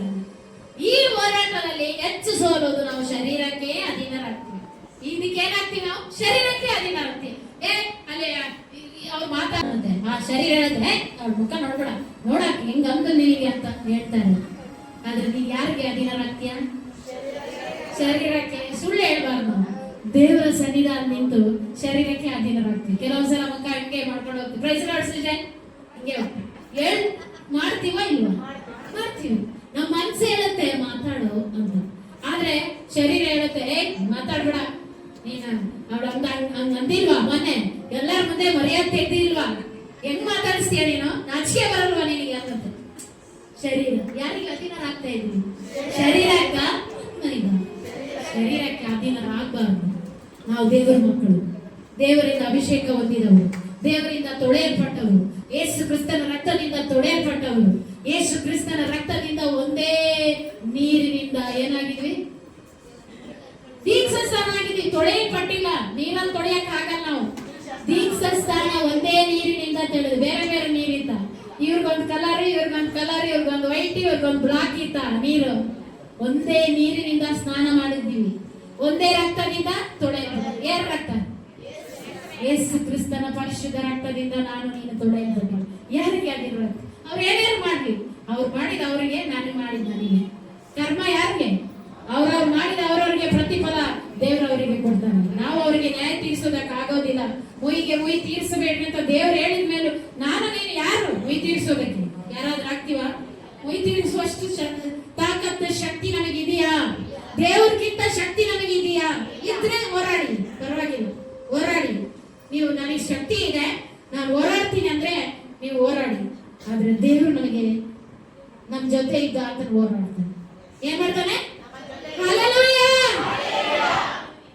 ಈ ತರ 5ನೇ ಅಧ್ಯಾಯ 19-20ನೇ ವಚನ ಈಗ ಬೇಡ, ಓಕೆ. ಶರೀರದ ಕರ್ಮಕ್ಕೆ ಅಧೀನರಾದವರು. ಎಫೆಸ 5ನೇ ಅಧ್ಯಾಯ 4ನೇ ವಚನ ಹೋದ್ರಿ. ಹೊಲಸು ಮಾತು, ಹುಚ್ಚು ಮಾತು, ಕುಚೋದ್ಯ ಮಾತು ಇವು ಬೇಡ, ಆಯುಕ್ತವಾಗಿವೆ. ಇವುಗಳನ್ನು ಬಿಟ್ಟು ದೇವರಿಗೆ ಉಪಕಾರ ಸ್ತುತಿ ಮಾಡುವುದು ಉತ್ತಮ. ಶರೀರ ಭಾವದ ಕರ್ಮಗಳಲ್ಲಿ ಇರುವರು ಹೊಲಸು ಮಾತು, ಹುಚ್ಚು ಮಾತು, ಕುಚೋದ್ಯ ಮಾತು ಇವು ಬೇಡ. ಹೊಲಸು ಮಾತು ಬೈಯೋದು ಮನೇಲಿ ಎಷ್ಟು ಕೆಟ್ಟದಾಗಿ ಬೈತಾರೆ ಕೆಲವ್ರು ನೋಡ್ಬೇಕು. ಆದ್ರೆ ಮೇಲೆ ನೋಡಿದ್ರೆ ಅದೇ ಫಲ ಇತ್ತಲ್ಲ, ಅಷ್ಟಿರಿ ಎಲೆ ಆತರ. ಮನೆಯಲ್ಲಿ ಹೊಲಸು ಮಾತು, ಇಲ್ಲಿ ಚರ್ಚೆಗೆ ಬಂದಾಗ ಹಸು ಅಂಜೂರದ ಮರ ತರ ಸ್ವಾಮಿ ಎಲೆ ನೋಡ್ದ, ಅಯ್ಯೋ ಎಷ್ಟು ಚೆನ್ನಾಗಿದೆ ಎಲೆ, ಅನ್ನ ಅಂದ್ರೆ ಸಿಗುತ್ತಾ ಅಂತ ಹೋದ, ನೋಡಿದ್ರೆ ಅದ್ರಲ್ಲಿ ಒಂದು ಹಣ್ಣು ಇಲ್ಲ. ಈ ತರದ ಭಾವನೆಗಳು ನಾವು ಮಾಡಬಾರ್ದು. ಹೊಲಸು ಮಾತುಗಳು ನಾವು ಬೈಬಾರ್ದು. ಬೇರೆ ಮಕ್ಕಳಿಗೆ ನಾವು ಯಾರು ಸಾಕ್ಷಿ ಹೇಳ್ಬೇಕು? ನಮ್ಮ ನೋಡಿ ಯಾರು ನಮಗೆ ಸರ್ಟಿಫಿಕೇಟ್ ಕೊಡೋದು ಬೇಡ. ದೇವರಾದ್ರೂ ನೋಡ್ತಾ ನಮ್ಮ ಭಯ ಬೇಕಲ್ಲ. ಭಯ ಇಲ್ಲದೆ ನಡಿಬೇಡಿ. ದೇವರ ಮಕ್ಕಳು ನಾವು ಭಯ ಇಲ್ಲದೆ ನಾವು ನಡಿಬಾರ್ದು. ಹೊಲಸು ಮಾತು ದೇವರಿಗೆ ಅಶುದ್ಧವಾಗಿದೆ. ಹೊಲಸು ಮಾತು, ಕುಚೋದ್ಯ ಮಾತೆ ಅಂದ್ರೆ ಕುಚು ಕುಚು ಕುಚು ಕುಚು ಮಾಡೋದು. ಅವ್ರದ್ದು ಇವ್ರದ್ದು, ಇವ್ರದ್ದು ಅವ್ರದ್ದು, ಅವ್ರದ್ದು ಇವ್ರಿಗೆ ಹೇಳೋದು, ಇವ್ರದ್ದು ಅವ್ರದ್ದು ಹೇಳೋದು. ಮಧ್ಯೆ ಅವ್ರು ಯಾರು ಸಿಕ್ಕಾಕಂಗಿಲ್ಲ. ಇಲ್ಲಿ ಇಲ್ಲ, ಅಲ್ಲಿ ಇಲ್ಲ, ಜಂಪ್ ಮಧ್ಯೆ ಯಾರು ಇಲ್ಲ. ಮಧ್ಯೆ ಯಾವನಾದ್ರೂ ಒಬ್ಬ ಇದ್ರೆ ಅವನಿಗೆ ಸಿಕ್ಸ್ ಹಾಕ್ಸೋದು, ಇವನೇ ಹೇಳ್ದ. ಯಾರು ನಂಬೇಡಿ. ನೀವು ಕಣ್ಣಾರೆ ನೋಡಿದ್ರೆ, ಕಿವಿಯಾರೆ ಕೇಳಿದ್ರೆ ಅದನ್ನ ಮಾತ್ರ ನಂಬಿ. ಹೇಳ್ತಾ ಇದ್ದೀನಿ ನಾನು, ನಂದೇ ಆಗಿರ್ಬೋದು, ಬೇರೆ ಅವ್ರದೇ ಆಗಿರ್ಬೋದು. ಕಿವಿಯಾರೆ ನೀವು ಕೇಳಿದ್ರ, ಕಣ್ಣಾರೆ ನೋಡಿದ್ರ, ಮಾತಾಡಿ. ಅದಕ್ಕೊಂದು ಅರ್ಥ ಇದೆ. ಇಲ್ಲ ಯಾರೋ ಹೇಳಿದ್ರು, 3ನೇ ಬಂದು ಹೇಳ್ದ, ಅವನ ನಿನ್ ಬಗ್ಗೆ ಮಾತಾಡಿ ನಿನಗೆ ಹೇಳಿರ್ತಾನೆ ಅಲ್ವಾ? ಅವಳು ನಿನ್ ಬಗ್ಗೆ ಮಾತಾಡಿ ಅವಳು ಹೇಳಿರ್ತಾಳೆ. ಇಲ್ಲಾಂದ್ರೆ ಹೆಂಗೆ ಹೇಳ್ತಾನೆ? ನಂಬೇಡಿ. ನಿಮಗೆ ಹೇಳಿದ್ರ ಅದು ನಂಬಿ. ಅದು ಹೊಲಸು ಮಾತು, ಕುಚೋದ್ಯ ಮಾತು ಇವುಗಳು ದೇವರಿಗೆ ಇಷ್ಟ ಇಲ್ಲದ ಕಾರ್ಯ. ಇದು ಯಾರ ಸ್ವಭಾವ? ಶರೀರ ಭಾವದ ಕರ್ಮಗಳು. ಹಲ್ಲೆಲೂಯಾ! ಹಲ್ಲೆಲೂಯಾ! ಕಠಿಣ ಕಾಲದಲ್ಲಿರುವ ಜನರು ಹೇಗಿರ್ತಾರೆ? 2 ತಿಮೋತಿ 3ನೇ ಅಧ್ಯಾಯ 1-5 ವಚನ ಓದ್ರಿ. 2 ತಿಮೋತಿ 3ನೇ ಅಧ್ಯಾಯ 1-5 ವಚನ. ಆದರೆ ಕಡೆ ದಿವಸಗಳಲ್ಲಿ ಕಠಿಣ ಕಾಲಗಳು ಬರುವವೆಂಬುದು ತಿಳಿದುಕೋ. ಮನುಷ್ಯರು ಸ್ವಾರ್ಥ ಚಿಂತಕರು, ಹಣದಾಸೆಯವರು, ಬಡಾಯಿ ಕೊಚ್ಚಿಕೊಳ್ಳುವವರು, ಅಹಂಕಾರಿಗಳು, ದೂಷಕರು, ತಂದೆ ತಾಯಿಗಳಿಗೆ ಅವಿಧೇಯರು, ಉಪಕಾರ ನೆನೆಸದವರು, ದೇವ ಭಯವಿಲ್ಲದವರು, ಮಮತೆ ಇಲ್ಲದವರು, ಸಮಾಧಾನವಾಗದವರು, ಚಾಡಿ ಹೇಳುವವರು, ದಮೆ ಇಲ್ಲದವರು, ಉಗ್ರತೆ ಉಳ್ಳವರು, ಒಳ್ಳೆಯದನ್ನು ಪ್ರೀತಿಸದವರು, ದ್ರೋಹಿಗಳು, ದುಡುಕಿನವರು, ಉಬ್ಬಿಕೊಂಡವರು, ದೇವರನ್ನು ಪ್ರೀತಿಸದೆ ಭೋಗಗಳನ್ನೇ ಪ್ರೀತಿಸುವವರ ಭಕ್ತಿ ವೇಷವಿದ್ದು ಅದರ ಬಲವನ್ನು ಬೇಡವೆನ್ನುವವರು ಆಗಿರುವರು. ಇಂಥವರ ಸಹವಾಸವನ್ನು ಮಾಡದಿರು. ಆಮೆನ್. ಕಡೆಗಾಲದಲ್ಲಿ ಇದು ಕಠಿಣ ಕಾಲ ಬರುತ್ತೆ. ಅವಾಗ ಮನುಷ್ಯ ಏನಾಗ್ತಾನೆ? ಸ್ವಾರ್ಥ ಚಿಂತಕನಾಗ್ತಾನೆ. ಆ ಸ್ವಾರ್ಥ ಚಿಂತಕನ ಯಾರು? ಶರೀರದ ಆಸೆ ಉಳ್ಳವನು ಸ್ವಾರ್ಥ ಚಿಂತಕನಾಗ್ತಾನೆ. ನಾನು ನಂದು, ಈ ಲೋಕದಲ್ಲಿ ನೀನು ನಿಂದು ಅನ್ನೋದು ಯಾವುದೂ ಇಲ್ಲ. ನಂದು ಏನಾದ್ರೂ ಇದೆಯಾ? ಶರೀರ ಅಂದು ಅವ್ರದೇ, ದೇವ್ರದೇ, ಆತ್ಮನೂ ಅವ್ರದೇ. ಈ ಭೂಮಿ ಮೇಲೆ ಅವಕಾಶ ಕೊಟ್ಟಿರೋದು ಒಂದೇ ಒಂದು ಅವಕಾಶ ನಮಗೆ, ಬೇರೆ ಏನೂ ಇಲ್ಲ ನಮಗೆ. ಏನಾದ್ರೂ ಇದೆಯಾ? ನಂದು ಅನ್ನೋದಕ್ಕೆ ಏನಾದ್ರೂ ಪ್ರೂವ್ ಇದ್ರೆ ತೋರಿಸಿ. ಇದು ಬಟ್ಟೆ ನಂದ, ಯಾವಾಗ ದುಡ್ಡು ಕೊಟ್ಟ ಅವ್ನು ಕೊಟ್ಟ, ಹಾಕೊಂಡು ಇದು ಅರ್ಧೋದ್ಮೇಲೆ ಬಿಸಾಕಿದ್ವಿ. ಈ ಶರೀರ ಕೂಡ ಯಾರ್ದು? ದೇವ್ರು ಕೊಟ್ಟಿರೋದು. ಆತ್ಮ ಯಾರ್ದು? ಮತ್ ನಂದು ಅನ್ನೋದು ಏನಿದೆ? ನಂದು ನಂದು ನಂದು ಅಕ್ಕ ತಂಗಿಯವರಂತೂ ಫುಲ್ ಜಗಳ. ಇದು ನಂದು, ಇದು ನಿಂದು, ಇದು ನಂದು, ಇದು ನಿಂದು. ನಿಂದು ಅಲ್ಲ, ನಂದು ಅಲ್ಲ, ಎಲ್ಲ ದೇವ್ರದೇ. ಯಾರ್ದು? ಎಲ್ಲ ದೇವ್ರದೇ. ದೇವ್ರು ಕೊಟ್ಟಂತ ಒಂದು ಭಿಕ್ಷೆ ನಮಗೆ. ಏನ್ ಕೊಟ್ಟ ನಮಗೆ? ಹಾಕಿದ. ನೀವ್ ಕೇಳಿದೆ ಅವ್ನು ಕೊಟ್ಟ. ನೀವು ಕೇಳಿದ್ರಿ, ಕೆಲವರು ಕೇಳಿದ್ರು ನನಗೆ ಮನೆ ಕೊಡಂತ ಮನೆ ಕೊಟ್ರು, ಕಾರ್ ಕೊಡಂತ ಕಾರ್ ಕೊಟ್ರು. ಎಲ್ಲ ಯಾರು ಕೊಟ್ರು? ನೀವು ದುಡ್ಡು ಕೊಟ್ಟಿರ್ಬೋದು. ಆ ದುಡ್ಡು ಕೊಡಕ್ಕೆ ಸಹಾಯ ಮಾಡಿದವರು ಯಾರು? ಎಲ್ಲ ದೇವರೇ ಕೊಟ್ಟಿ. ನಂದ ಅನ್ನೋದು ಈ ಲೋಕದಲ್ಲಿ ಯಾವುದಿಲ್ಲ. ಆಮೇಲೆ ಸ್ವಾರ್ಥ ಚಿಂತಕರು, ಆಮೇಲೆ ಅನಾದಾಸ್ಯಗಳು. ಹಣ ಹಣ ಹಣ ಹಣ ಹಣ ಹಣ ಅಂದ್ರೆ ಹೆಣನು ಬಾಯಿ ಬಿಡುತ್ತಂತೆ. ಹಣ ಆದ್ರೆ ಹೆಣ ಕೂಡ ಎದ್ದು ನಿಲ್ಲುತ್ತೆ. ನಿಮಗೆ ಗೊತ್ತಿಲ್ಲ. ಹಣಕ್ಕೆ ಅಷ್ಟು ಬೆಲೆ. ಹಣ ಒಂದು ಪೇಪರ್ ಆದ್ರೂ ಅದಕ್ಕೆ ಬೆಲೆ ಇದೆ. ಒಳ್ಳೇದೇ, ಹಣ ಎಲ್ಲರಿಗೂ ಬೇಕು, ಮನೆಗೆ ಬೇಕು, ಎಲ್ಲರಿಗೂ ಬೇಕು, ಸೇವೆಗೆ ಬೇಕು, ಎಲ್ಲ. ಹಣದ ಆಸೆ ಒಳ್ಳೇದಲ್ಲ. ಅತಿ ಆಸೆ ಏನಾಗಿದೆ? ಗತಿಗೇಡಾಗುತ್ತೆ. ಅದಕ್ಕೆ ಆಸೆ ಬೇಕು, ಅತಿ ಆಸೆ ಬೇಡ. ಹಣದ ಆಸೆ ಉಳ್ಳವರು ಅಹಂಕಾರಿಗಳು ಯಾಕಿರ್ತಾರೆ?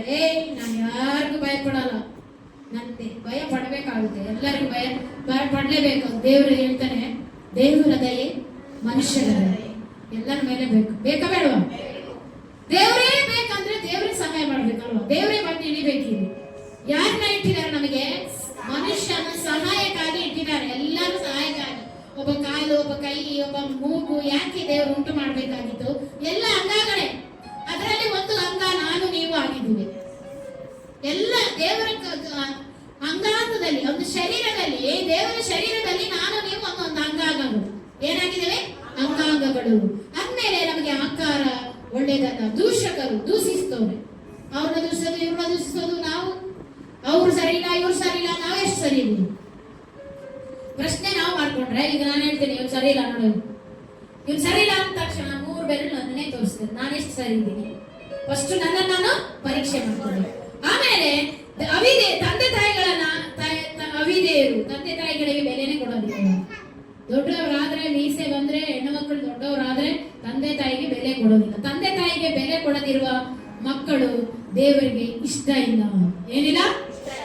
ತಂದೆ ತಾಯಿಗೆ ವಿಧೇಯರಾಗಬೇಕು. ಹಲ್ಲೆಲೂಯಾ! ಒಂದು ಪೆನ್ ಕೊಟ್ಟರು ಕೂಡ ನೀನು ಉಪಕಾರ ನೆನೆಸ್ಬೇಕು.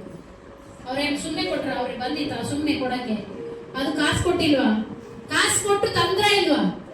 ಮತ್ತೆ ನಿನ್ಗೆ ಏನೆಲ್ಲ ಮಾಡಿದವ್ರಿಗೆ ನೀನು ಎಷ್ಟು ಉಪಕಾರ ನೆನೆಸ್ದೆ? ಅವ್ರನ್ನ ಯಾಕೆ ಹೊಗಳೋದು ಅಂತೀರಾ? ಅವ್ರು ಕೊಟ್ಟಿದ್ದಾನೆ ಹೊಗಳ್ಬೇಕು. ಅವ್ರನ್ನೇ ದೇವ್ರು ಮಾಡ್ಕೊ ಅಂತ ಹೇಳ್ತಾ ಇಲ್ಲ. ಉಪಕಾರವನ್ನ ನೆನೆಸ್ಬೇಕು. ಏನೇ ಕೊಡ್ಲಿ ಅದೊಂದು ಥ್ಯಾಂಕ್ಸ್ ಅಂತ ಹೇಳುವಂಥದ್ದು ಇರಬೇಕು. ಸುಮ್ಮನೆ ಏನು ಬರ್ಲಿಲ್ಲ. ಉಪಕಾರ ನೆನೆಸೋದವ್ರು ಇವತ್ತು ಯಾರಾದ್ರೂ ಉಪಕಾರ ನೆನೆಸಿದಾರ? ಎಷ್ಟು ಜನ ನೆನೆಸಿದಾರೆ? ಕೈ ಎತ್ತಬೇಡಿ, ನಿಜ ಹೇಳಿ ಕೈ ಎತ್ತಬೇಕು.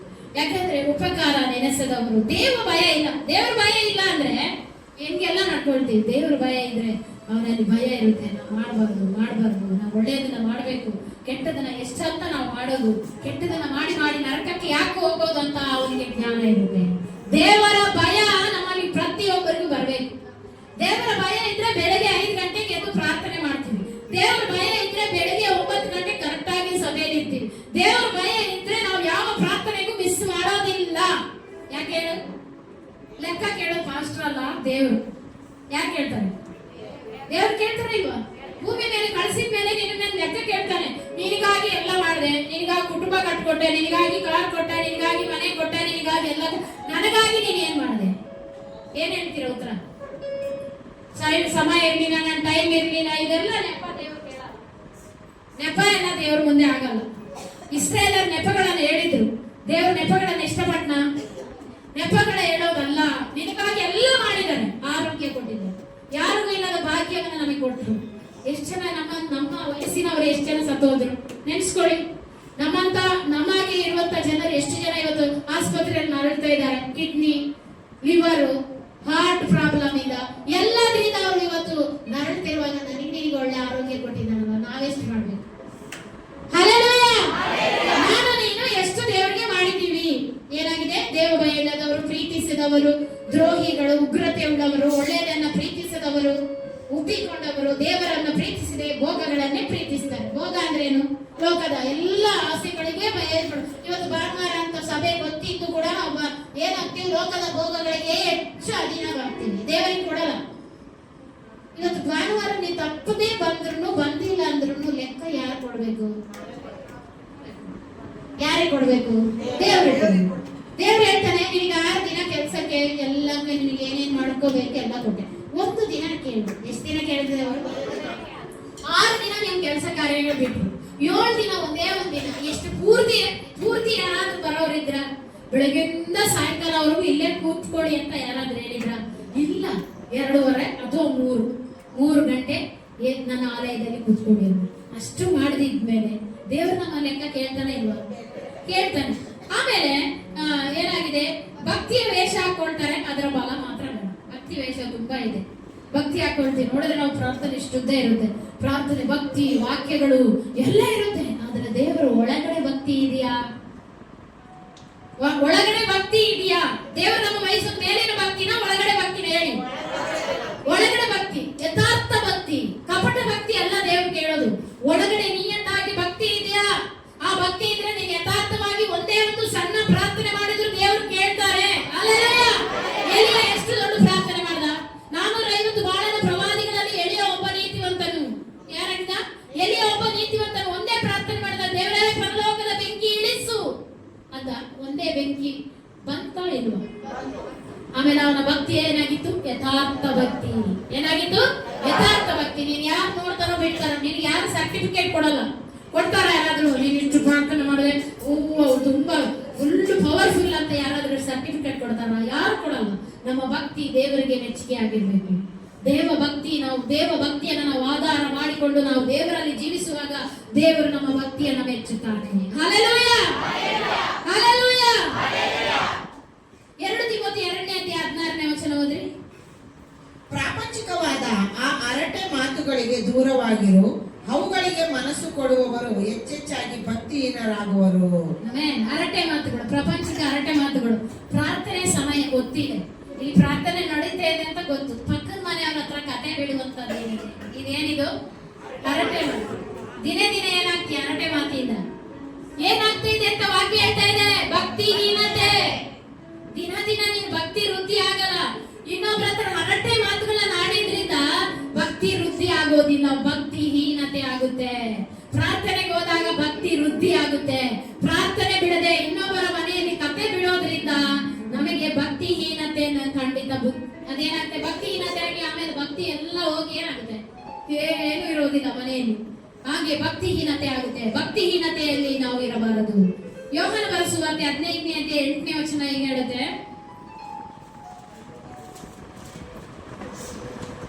ನೀವು ಬಹಳ ಫಲ ಕೊಡುವುದರಿಂದಲೇ ನನ್ನ ತಂದೆಗೆ ಮಹಿಮೆ ಉಂಟಾಗುವುದು ಮತ್ತು ನನ್ನ ಶಿಷ್ಯರಾಗಿರುವಿರಿ.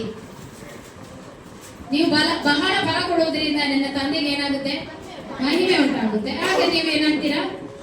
ದೇವರ ವಾಕ್ಯ ಇನ್ನೊಂದಲ್ಲಿದೆ, ನೀವು ನನ್ನನ್ನು ಬಿಟ್ಟು ಏನು ಮಾಡಲಾರಿ. ದೇವರನ್ನ ಬಿಟ್ಟು ಏನಾದ್ರೂ ಮಾಡಕ್ಕಾಗುತ್ತಾ? ದೇವರು ಬೇಡ, ಏನು ಬೇಡ, ನನ್ನ ಪಾಡಿ ನಾನು ಮಾಡ್ತೀನಿ ಅನ್ನೋರು ಎಷ್ಟು ಜನ ಇದ್ರು? ಕೈ ಬಹಳ ಬುದ್ಧಿವಂತರಿದ್ದಾರೆ.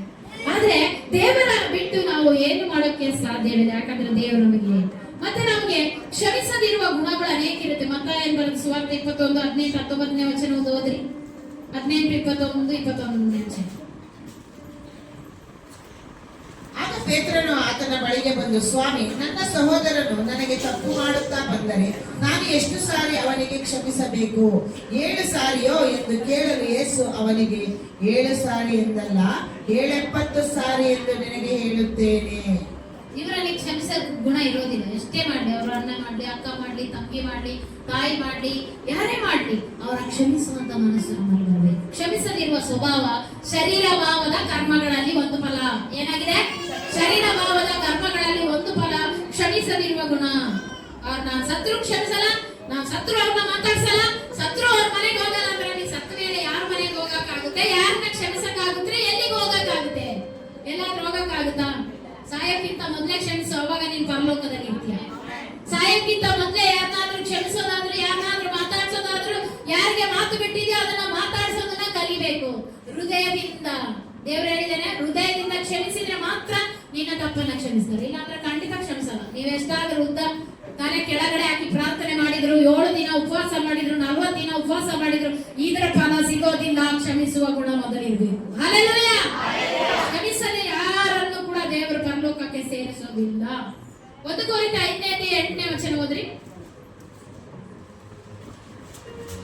1 ಕೊರಿಂಥ 5ನೇ ಅಧ್ಯಾಯ 8ನೇ ವಚನ.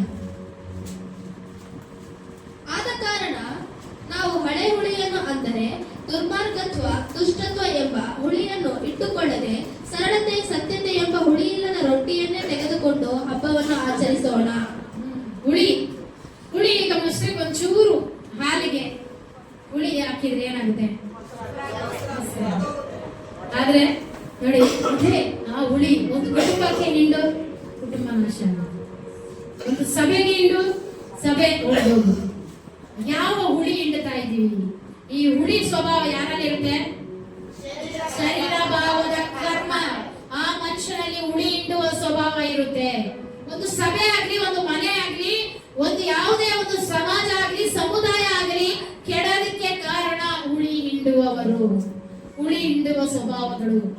ನಿಜವಾಗ್ಲೂ ದೇವರ ಮಕ್ಕಳಾದ್ರೆ ಖಂಡಿತ ನಿಮ್ಮಲ್ಲಿ, ನನ್ನಲ್ಲಿ ಆಗಿರ್ಲಿ ಆ ಭಾವನೆ ಬರೋದಿಲ್ಲ. ಯಾಕೆ? ಒಂದು ಸಭೆಯನ್ನಾಗ್ಲಿ, ಒಂದು ಕುಟುಂಬವನ್ನಾಗ್ಲಿ ಹೊಡೆಯುವ ಕೆಲಸ ನಮ್ಮದಲ್ಲ, ಕಟ್ಟುವ ಕೆಲಸ ಆಗಿರ್ಬೇಕು. ಇವತ್ತಿನಿಂದ ತಿಳ್ಕೊಳ್ಳಿ, ನಾನು ಈ ಕಟ್ಟುವ ಕೆಲಸದಲ್ಲಿ ಇದ್ದೇನೆ. ಹೇಳಿ ಎಲ್ಲರೂ, ಕಟ್ಟುವ ಕೆಲಸದಲ್ಲಿ ಕುಟುಂಬ ಕಟ್ಟುತ್ತೇನೆ, ಇನ್ನೊಬ್ಬರ ಕುಟುಂಬವನ್ನ ಕಟ್ಟುತ್ತೇನೆ, ನನ್ನ ಸಭೆಯನ್ನು ನಾನು ಕಟ್ಟುತ್ತೇನೆ. ಈ ಭಾವನೆ ನನ್ನಲ್ಲಿ ನಿನ್ನಲ್ಲಿ ಬರಬೇಕು. ಬಂದಾಗಲೇ ನಮ್ಮ ಸಭೆ ಕಟ್ಟಲ್ಪಡುತ್ತೆ. ಹಲ್ಲೆಲೂಯಾ! ಇಷ್ಟೆಲ್ಲ ಒಬ್ಬ ಆತ್ಮೀಯ ಮನುಷ್ಯನಲ್ಲಿ ಇರೋ ಗುಣಗಳು ಇದಲ್ಲ. ಇದು ಶರೀರದ ಭಾವದ ಕರ್ಮಗಳು. ಇದು ಸಾಯ್ದಲೆ ಒಳ್ಳೆ ಫಲ ಏನ್ ಬರ್ಬೇಕು? ಈ ಸಾಯ್ಬೇಕು ತಾನೆ, ಇವನು ಸಾಯ್ಬೇಕು. ಇವನು ಸತ್ತ ಮೇಲೆ ಈ ಫಲ ಜೀವಂತವಾಗಿರುತ್ತೆ. ಈಗ ಕೆಟ್ಟ ಮರಗಳ ಫಲ ಏನೇನ್ ಕೊಡ್ತೇವೆ ಅಂತ ಹೇಳಿದೀನಿ. ಒಳ್ಳೆ ಮರಗಳ ಫಲಗಳನ್ನ ನೋಡೋಣ. ಮತ್ತೆ ಸುವಾರ್ತೆ 17ನೇ ವಚನ ಹೋದ್ರಿ. ಮತ್ತಾಯ 17ನೇ ಎಲ್ಲ ನಂಬಿಕೆ ಇಲ್ಲದಂತ ಮೂರ್ಖತನ. ಸಾರಿ, 7ನೇ 17ನೇ ವಚನ.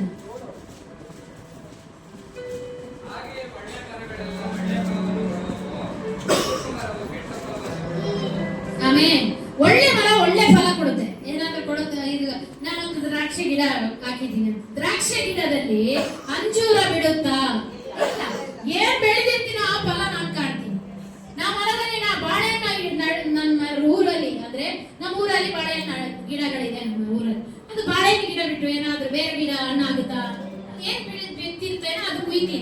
ಒಳ್ಳೆ ಫಲ, ಒಳ್ಳೆ ಫಲವಾದ ಗುಣಗಳನ್ನ ನಾವು ನೋಡ್ತೇವೆ.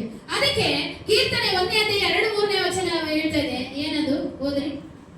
ಅಂತ ಮರವು ತಕ್ಕ ಕಾಲದಲ್ಲಿ ಫಲ ಕೊಡುತ್ತದಲ್ಲ, ಅದರ ಎಲೆ ಬಾಡುವುದೇ ಇಲ್ಲ, ಅದರ ಕಾರ್ಯಗಳೆಲ್ಲ ಸಫಲವಾಗುವುದು. ಓದ್ರಿ. ಯೆಹೋವನ ಧರ್ಮಶಾಸ್ತ್ರದಲ್ಲಿ ಆನಂದ ಪಡುವವನಾಗಿ ಅದನ್ನೇ ಹಗಲಿರುಳು ಧ್ಯಾನಿಸುವವನು ಅವನೆಷ್ಟೋ ಧನ್ಯನು. ಅವನು ನೀರಿನ ಕಾಲುವೆಗಳ ಬಳಿಯಲ್ಲಿ ಬೆಳೆದಿರುವ ಮರದ ಹಾಗಿರುವನು. ಅಂತ ಮರವು ತಕ್ಕ ಕಾಲದಲ್ಲಿ ಫಲ ಕೊಡುತ್ತದಲ್ಲ, ಅದರ ಎಲೆ ಬಾಡುವುದೇ ಇಲ್ಲ, ಅದರಂತೆ ಅವನ ಕಾರ್ಯವೆಲ್ಲವೂ ಸಫಲವಾಗುವುದು. ಆಮೆನ್. ಹಲ್ಲೆಲೂಯಾ. ಯಾವನು ಧರ್ಮಶಾಸ್ತ್ರದಲ್ಲಿ ಆನಂದ ಪಡುವವನಾಗಿ ಅದನ್ನೇ ಹಗಲಿರುಳು ಅಂದ್ರೆ ಏನು? ಒಂದೊತ್ತು ಬೆಳಗ್ಗೆ, ಒಂದೊತ್ತು ಸಾಯಂಕಾಲ, ಹಗಲು ಇರುಳು ಧ್ಯಾನ ಮಾಡ್ತಾನೋ ಅವನು ಎಷ್ಟೋ ಧನ್ಯ. ಅವನಾಗಿರ್ತಾನೆ ನೀರಿನ ಕಾಲುವೆಗಳ ಬಳಿಯಲ್ಲಿ ಬೆಳೆದಿರುವ ಮರದ ಹಾಗೆ. ಅಂತ ಮರವು ತಕ್ಕ ಕಾಲದಲ್ಲಿ ಏನಾಗುತ್ತೆ? ಫಲ ಕೊಡುತ್ತೆ. ತಕ್ಕ ಕಾಲದಲ್ಲಿ ಫಲ ಕೊಡೋದಕ್ಕೆ ನೀರು ಬೇಕು. ಆ ನೀರು ಪರಿಶುದ್ಧಾತ್ಮನ ನೀರಾಗಿರಬೇಕು. ಹಲ್ಲೆಲೂಯಾ. ನಿನ್ನ ಮೇಲೆ ಪರಿಶುದ್ಧಾತ್ಮನಿರೋದಾದ್ರೆ ತಕ್ಕ ಕಾಲದಲ್ಲಿ ನೀನು ನಾನು ಫಲ ಕೊಡ್ತೇವೆ. ಹಲ್ಲೆಲೂಯಾ. ಅದರ ಎಲೆ ಬಾಡೋದಿಲ್ಲ, ಅದರ ಎಲೆ ಬಾಡೋದಿಲ್ಲ. ಅವನ ಕಾರ್ಯ, ಅವನು ಏನೇನು ನಿರೀಕ್ಷೆ ಇಟ್ಟಿದ್ದಾನೆ ಅದೆಲ್ಲವನ್ನ ಸಫಲ ಮಾಡುತ್ತದೆ. ಹಲ್ಲೆಲೂಯಾ. ಅವನು ಕೈ ಹಚ್ಚಿದ ಕೆಲಸಗಳನ್ನ ಸಫಲ ಮಾಡುತ್ತದೆ. ಅವನು ಕಾಲಿಟ್ಟ ಜಾಗವನ್ನು ಸ್ವಾಧೀನ ಮಾಡಿಕೊಳ್ಳುತ್ತಾನೆ. ಅವನು ಯಾವುದಕ್ಕೂ ಭಯ ಪಡೋದಿಲ್ಲ. ಯಾವುದಕ್ಕೂ ಭಯ ಪಡಲ್ಲ ಅವನು. ನನ್ನ ದೇವರು ನನಗಿದ್ದಾನೆ, ನನ್ನನ್ನು ಕೈ ಬಿಡೋದಿಲ್ಲ. ನನಗೆ ಗೊತ್ತು ನನ್ನ ದೇವರು ಎಂಥವನಂತ ನನಗೆ ಗೊತ್ತು. ನನ್ನನ್ನು ಎಂಥ ಪರಿಸ್ಥಿತಿಯಲ್ಲಿ ಏನ್ ಮಾಡೋದಿಲ್ಲ, ಅದನ್ನು ಕೈ ಬಿಡೋದಿಲ್ಲ. ಇವನು ಯಾರು? ಒಳ್ಳೆ ಮರದಲ್ಲಿ ಇಟ್ಟಂತ ಫಲ. ಹಲ್ಲೆಲೂಯಾ. ಏಮೆ 17ನೇ ವಚನ ಹೋದ್ರಿ. ಏಮೆ 17ನೇ ವಚನ 17:8. ನೀರಾವರಿಯಲ್ಲಿ ನೆಡಲ್ಪಟ್ಟ ಹೊಳೆಯ ದಡದಲ್ಲಿ ತನ್ನ ಬೇರುಗಳನ್ನು ಹರಡಿ ಧಗೆಗೆ ಭಯಪಡದೆ ಹಸಿರೆಲೆಯನ್ನು ಬಿಡುತ್ತಾ ಕ್ಷಾಮ ವರ್ಷದಲ್ಲಿಯೂ ನಿಶ್ಚಿಂತೆಯಾಗಿ ಸದಾ ಫಲ ಕೊಡುತ್ತಾ ಇರುವ ಮರಕ್ಕೆ ಸಮಾನನಾಗಿರುವನು. ಆಮೆನ್. ಅಲ್ಲಿ 7ನೇ ವಚನದಲ್ಲಿ ಹೀಗೆ ಹೇಳ್ತೆ, ಯಾವನು ಯೆಹೋವನಲ್ಲಿ ನಂಬಿಕೆ ಇಟ್ಟಿದ್ದಾನೋ, ಯಾವನು ಯೆಹೋವನಲ್ಲಿ ಭರವಸವಾಗಿದ್ದಾನೋ ಅವನು ಧನ್ಯ. ಯಾರ ಮೇಲೆ ಭರವಸೆ ಇಡ್ತೀರಾ? ದೇವರ ಮೇಲೆ ಭರವಸೆ ಇಡಿ. ದೇವರು ಖಂಡಿತ ನನ್ನ ದೇವರು ನನ್ನ ಕೈ ಬಿಡೋದಿಲ್ಲ. ನನ್ನ ದೇವರು ಯಾವತ್ತೂ ನನ್ನನ್ನು ಮೋಸ ಮಾಡೋದಿಲ್ಲ. ನಾನು ನಿರೀಕ್ಷೆ ಆತನಲ್ಲಿ ಇಟ್ಟಿದ್ದೇನೆ. ಯಾರ ಮೇಲೆ ಇಟ್ಟಿದ್ದೀನಿ ದೇವರು ನಿರೀಕ್ಷೆ? ಮನುಷ್ಯನ ಮೇಲೆ ನಿರೀಕ್ಷೆ ಇಟ್ಟವರು ಹಾಳಾಗಿ ಹೋಗ್ತಾರೆ. ಆದ್ರೆ ದೇವರ ಮೇಲೆ ನಿರೀಕ್ಷೆ ಇಟ್ಟವರು ಯಾವತ್ತಿಗೂ ಆಶಾಭಂಗ ಪಡುವುದಿಲ್ಲ. ಅವರು ಖಂಡಿತ ದೇವರವ್ರನ್ನು ಉದ್ಧಾರ ಮಾಡ್ತಾನೆ. ಅವನು ಯಾಗಿರ್ತಾನೆ ಅಂದ್ರೆ ಅವನು ಧನ್ಯನು. ನೀರಾವರಿಯಲ್ಲಿ ನೆಡಲ್ಪಟ್ಟ ಹೊಳೆಯ ದಡದಲ್ಲಿ ತನ್ನ ಬೇರುಗಳನ್ನು ಹರಡಿ, ನೀರಾವರಿಯಲ್ಲಿ ನೆಡಲ್ಪಟ್ಟು ಬೇರುಗಳನ್ನು ಹರಡಿಕೊಂಡ್ರೆ ಯಾವ ಕಾಲಕ್ಕೂ ಆ ಮರ ಬೀಳೋದಿಲ್ಲ.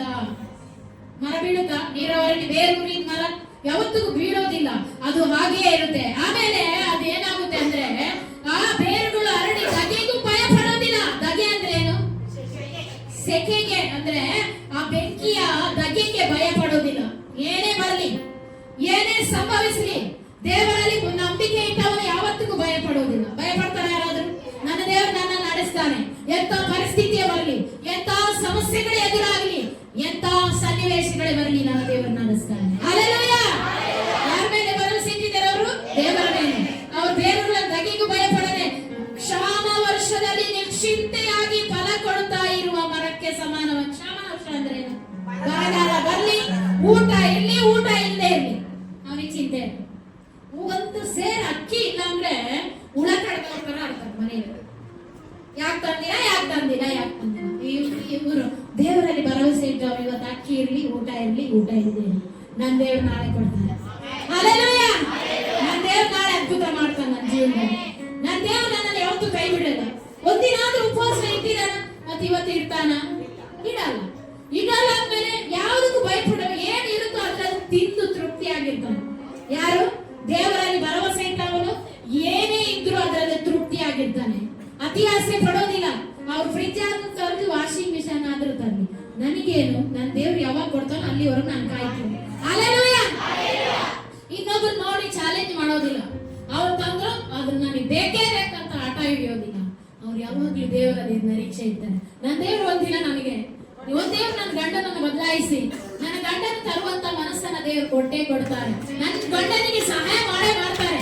ಅದೇ ದೇವ್ರ ತಾನೇ ನಾನು ನಂಬಿರೋದು. ಇನ್ನೊಬ್ಬರನ್ನ ನೋಡಿ ನಾನು ಯಾಕೆ ಆಸೆ ಪಡ್ಲಿ ಅನ್ನೋ ಆ ಆಸೆ ಅವರಲ್ಲಿ ಬರೋದಿಲ್ಲ. ಯಾವತ್ತಿದ್ರು ನಮಗೂ ಅವ್ರಿಗಿಂತ ದೊಡ್ಡದು ಬಂದೇ ಬರುತ್ತೆ. ನಾವು ಯಾವಾಗ್ಲೂ ಆಶೀರ್ವಾದ ಮಾಡುವಾಗ ನಮಗಿಂತಲೂ ಹೆಚ್ಚಾಗಿ ಅವ್ರನ್ನ ಆಶೀರ್ವದಿಸುವ, ನಮ್ಗಿಂತಲೂ ಚೆನ್ನಾಗಿರ್ಲಿ, ಅವ್ರು 100ರಷ್ಟು ಚೆನ್ನಾಗಿರ್ಲಿ. ಅವ್ರಿಗೆ ದೇವ್ರ ಏನೆಲ್ಲ ಕೊಡ್ತೀವಿ ಎಲ್ಲ ಆಶೀರ್ವಾದ ಕೊಡುವಂತ ನೀವು ಯಥಾರ್ಥ ಮನಸ್ಸಿನಿಂದ ಪ್ರಾರ್ಥನೆ ಮಾಡೋದಾದ್ರೆ ನನ್ನ ನಿನ್ನ ಕುಟುಂಬಕ್ಕೂ ದೇವರು ಅದೇ ರೀತಿಯಾಗಿ ಆಶೀರ್ವಾದ ಮಾಡ್ತಾರೆ. ಹಲ್ಲೆಲೂಯಾ! ಅದು ಏನ್ ಮಾಡೋದಿಲ್ಲ? ದೇವರಲ್ಲಿ ನಂಬಿಕೆ ಇಟ್ಟನು ಧಗೆಗೆ ಭಯ ಪಡೋದಿಲ್ಲ, ಬರಗಾಲಕ್ಕೂ ಭಯ ಪಡಲ್ಲ, ಊಟ ಇಲ್ಲ ಅಂದ್ರೂ ಭಯ ಪಡಲ್ಲ, ಕೆಲಸ ಇಲ್ಲ ಅಂದ್ರೂ ಭಯ ಪಡಲ್ಲ. ನನ್ನ ದೇವರು ನನ್ನ ನಡೆಸ್ತಾನೆ. ಹಲ್ಲೆಲೂಯಾ! ಯಾರು ನಡೆಸೋರು? ಯಾರು? ನೀವೆಷ್ಟೇ ಕಷ್ಟ ಸಾಲ ಮಾಡಿ ಒಂದು 50,000 ಸಾಲ ಮಾಡಿ ತಂತೀರ, ಮುಂದಿನ ತಿಂಗಳು ಏನ್ ಮಾಡೋದು? ಮುಂದಿನ ತಿಂಗಳು ಯಾರು ಕೊಡ್ತಾರೆ? ಎಲ್ಲರ ಹತ್ರ ಕೇಳ್ಕೊಂಡ್ ಬಂದಿವಪ್ಪ. 12 ತಿಂಗಳು 12 ಜನ ಹತ್ರ ಕೇಳಿ, ಮುಂದಿನ ವರ್ಷ ಯಾರು ಹೋಗೋದು? ಮುಂದಿನ ವರ್ಷ ಎಲ್ಲಿಗೆ ಹೋಗೋದು? ದೇವರಲ್ಲಿ ನಂಬಿಕೆ ಇಡಬೇಕು. ನಂಬಿಕೆ ಇಡೋದು ಮಾತ್ರ ಅಲ್ಲ, ಪ್ರಾರ್ಥನೆಯನ್ನು ಮಾಡಬೇಕು. ಪ್ರಾರ್ಥನೆ ನಮ್ಮ ಜೀವಿತವನ್ನ ಕಟ್ಟುತ್ತದೆ. ಹಲ್ಲೆಲೂಯಾ! ಹಾಗೆ 15ನೇ ಅಧ್ಯಾಯ ಯೋಹಾನ ಬರೆದ ಸುವಾರ್ತೆ 5ನೇ ವಚನ ಓದ್ರಿ.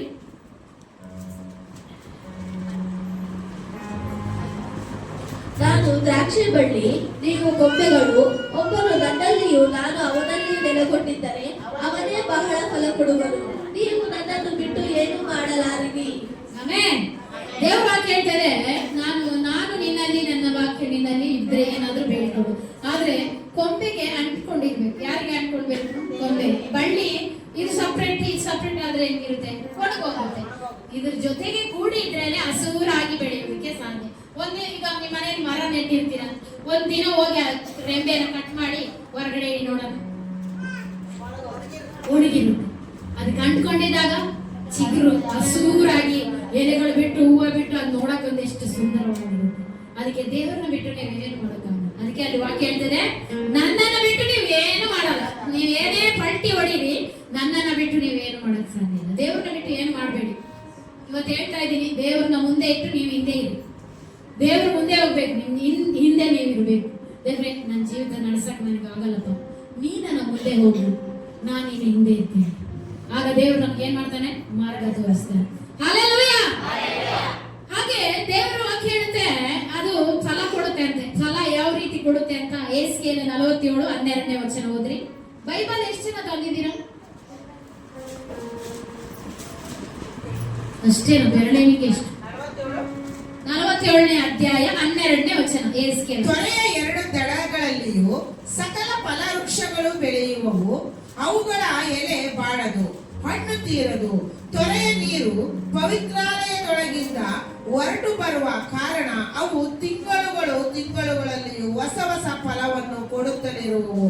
ಅವುಗಳ ಹಣ್ಣು ಆಹಾರಕ್ಕೂ ಸೊಪ್ಪು ಔಷಧಕ್ಕೂ ಅನುಕೂಲಿಸುವವು. ಆಮೆನ್. ಹಲ್ಲೆಲೂಯ. ತೊರೆ ಎರಡು ದಡಗಳಲ್ಲಿ ಸಕಲ ಫಲ ವೃಕ್ಷಗಳು ಬೆಳೆಯುತ್ತದೆ. ತೊರೆ ಅಂದ್ರೆ ಏನು? ನೀರಿನ ತೊರೆಯ ದಡದಲ್ಲಿ ಫಲ ವೃಕ್ಷಗಳು ಬೆಳೀತದೆ. ಇವಾಗ ಹಣ್ಣಿನ ಮರಗಳೆಲ್ಲ ಬೆಳೀತಾರೆ, ಎಲ್ಲೆಲ್ಲೋ ಬೆಳೆಯಕ್ಕಾಗುತ್ತಾ? ಬೆಂಗಾಡಲ್ಲಿ ಅಥವಾ ಹೋಗಿ ನೀರಿಲ್ಲದ ಸ್ಥಳಗಳಲ್ಲಿ ಹಣ್ಣಿನ ಮರಗಳನ್ನ ಬೆಳೆಯೋದಕ್ಕೆ ಆಗೋದಿಲ್ಲ. ನೀರಿರುವಂತ ಸ್ಥಳದಲ್ಲೇ ಹಣ್ಣಿನ ಮರಗಳನ್ನ ಬೆಳೀತಾರೆ. ಅಲ್ಲಿ ಬೆಳೆದಾಗ ಅವು ಎಲೆ ಬಾಡದು, ಅದರ ಎಲೆ ಯಾವತ್ತೂ ಬಾಡೋದಿಲ್ಲ. ಬಾಡುತ್ತಾ ಮರ? ಈಗ ನಾವೆಲ್ಲ ನಮ್ ಕಡೆ ಎಲ್ಲ ನಾವು ಗಿಡಗಳೆಲ್ಲ ನಟ್ಟಿದೀವಿ, ಅದು ಬಾಡಲ್ಲ. ಯಾಕೆ ಅಂದ್ರೆ ನೀರ್ ಯಾವಾಗ್ಲೂ ಆಗ್ತಾ ಇರೋದ್ರಿಂದ ಬಾಡೋದೇ ಇಲ್ಲ. ಅದರ ಎಲೆ ಏನಾಗೋದಿಲ್ಲ, ಬಾಡೋದಿಲ್ಲ. ಹಣ್ಣು ತೀರೋದು, ಅದಕ್ಕೆ ಹಣ್ಣು ಯಾವಾಗ್ಲೂ ಇರುತ್ತೆ. ತಕ್ಕ ಕಾಲದಲ್ಲಿ ಹಣ್ಣುಗಳು ಬರ್ತಾನೆ. ನೀರು ಗೊಬ್ಬರ ಆಗ್ತಾ ಇದ್ರೆ ಹಣ್ಣು ಬರ್ತಾ ಬರ್ತಾನೆ ಇರುತ್ತೆ. ಹಣ್ಣುಗಳಿಗೆ ಅದು ತೀರದು. ಆಮೇಲೆ ಅದು ತೊರೆಯ ನೀರು ಪವಿತ್ರಾಲಯದೊಳಗಿಂದ ಹೊರಟು ಬರುವ ಕಾರಣ ಅವು ತಿಂಗಳಲ್ಲಿ ಹೊಸ ಹೊಸ ಫಲಗಳನ್ನು ಕೊಡುತ್ತಲೇ ಇರುವುದು. ನೋಡಿ, ತಿಂಗಳು ಫಲ ಕೊಡ್ಬೇಕು. ಒಂದು ಪ್ರೀತಿ, ಒಂದು ಸಮಾಧಾನ, ಒಂದು ಸಂತೋಷ, ಒಂದು ನಂಬಿಕೆ, ದೀರ್ಘ ಶಾಂತಿ. ಒಂದ್ ದಿನಕ್ಕಾಗಲ್ಲ, ಒಂದ್ ತಿಂಗಳಿಗಾದ್ರೂ ಒಂದು ಫಲ ಕೊಡ್ಬೇಕಲ್ವಾ? ಒಂದ್ ತಿಂಗಳಿಗಾದ್ರೂ ನಾವೇನ್ ಮಾಡ್ಬೇಕು? ಫಲ ಕೊಡ್ಬೇಕು. ಆ ಫಲ ದೇವರು ನಮ್ಮಿಂದ ನಿಮ್ಮಿಂದ ನಿರೀಕ್ಷೆ ಮಾಡ್ತಾ ಇದ್ದಾರೆ. ಹಲ್ಲೆಲೂಯಾ. ಫಲ, ನಾನು ಬೀಜ ಹಾಕಿದೆ, ಮರ ಬೆಳೀತು, ಎರಡು ಕೂಡ ಬೆಳೀತು. ಒಂದರಲ್ಲಿ ಬರೀ ಎಳೆನೇ ಕಾಣ್ತಾ ಇದ್ದೀನಿ, ಆದ್ರೆ ಇನ್ನೊಂದರಲ್ಲಿ ನಾ ಫಲ ಕಾಣ್ತಾ ಇದ್ದೀನಿ. ಆ ಫಲ ನಾನು ನೀನಾಗಿರ್ಬೇಕು. ತಿಂಗಳು ಪ್ರತಿ ತಿಂಗಳು ನಿನಗೆ ಆಶೀರ್ವಾದದ ತಿಂಗಳಾಗಿ ಮಾರ್ಪಡಬೇಕು. ಹಲ್ಲೆಲೂಯಾ. ಒಂದೊಂದು ತಿಂಗಳು ನಾವು ಹೊಸ ಹೊಸ ಆಶೀರ್ವಾದದೊಂದಿಗೆ ಕಾಲಿಡಬೇಕು. ನಾವು ಬರೀ ಇಂಥ ಸ್ಥಿತಿಯಲ್ಲಿ ನಮ್ಮ ಸ್ಥಿತಿಗತಿಗಳು ಸಾಲದು. ಒಂದಿಷ್ಟು ಪ್ರಾರ್ಥನೆ, ಒಂದಿಷ್ಟು ಉಪವಾಸ ಇಷ್ಟಕ್ಕಲ್ಲ. ನಮ್ಮ ತಿಂಗಳು ಅಭಿಷೇಕ ಹೆಚ್ಚಾಗಬೇಕು. ತೊರೆಯ ನದಿಯಲ್ಲಿ ನಮ್ಮ ಆ ನೀರು, ಪರಿಶುದ್ಧಾತ್ಮನ ನೀರು ನಮ್ಮ ದೇಹದಲ್ಲಿ ಬೀಳುವಾಗ ಹೊಸ ಹೊಸ ಫಲಗಳು ದೇವರು ನಮಗೆ ಅನುಗ್ರಹ ಮಾಡ್ತಾನೆ. ಪರಿಶುದ್ಧಾತ್ಮನ ಇಲ್ಲದಿದ್ದರೆ ನಮ್ಮಲ್ಲಿರುವಂತಹ ಆ ನೊಗಗಳು ಮುರಿಯುವುದಿಲ್ಲ. ಆ ಫಲ ಮುರಿಬೇಕಲ್ವಾ? ಶರೀರದ ಭಾವದ ಕರ್ಮಗಳ ಫಲಗಳನ್ನು ನಾಶ ಮಾಡಬೇಕಂದ್ರೆ ಪರಿಶುದ್ಧಾತ್ಮನ ನೀರು ನಮ್ಮೊಳಗಡೆ ಒಳಿಬೇಕು. ನಮ್ಮ ಶರೀರದಲ್ಲಿ ಇಳಿಯುವಾಗ ಆ ಶರೀರದಲ್ಲಿ ಇಳಿದಂತ ಪರಿಶುದ್ಧಾತ್ಮನು ಫಲಗಳನ್ನು ಕೊಡುತ್ತಾನೆ. ಹಲ್ಲೆಲೂಯಾ. ಹಲ್ಲೆಲೂಯಾ. ಆ ಫಲ ಯಾವತ್ತಿಗೂ ಬಾಡಿ ಹೋಗೋದಿಲ್ಲ. ಆ ಫಲ ತಿಂಗಳು ಒಂದು ದಿನದ ಫಲ ಅಲ್ಲ, ಈ ಒಂದು ತಿಂಗಳಲ್ಲ, ಈ ತಿಂಗಳು ನಮಗೆ ಒದಗಿಸುವ ದೇವರು ಈ ತಿಂಗಳು ನಮಗೆ ಫಲ ಕೊಟ್ಟೇ ಕೊಡ್ತಾನೆ. ಆ ಫಲ ನಿರೀಕ್ಷಿಸ್ತಾನೆ.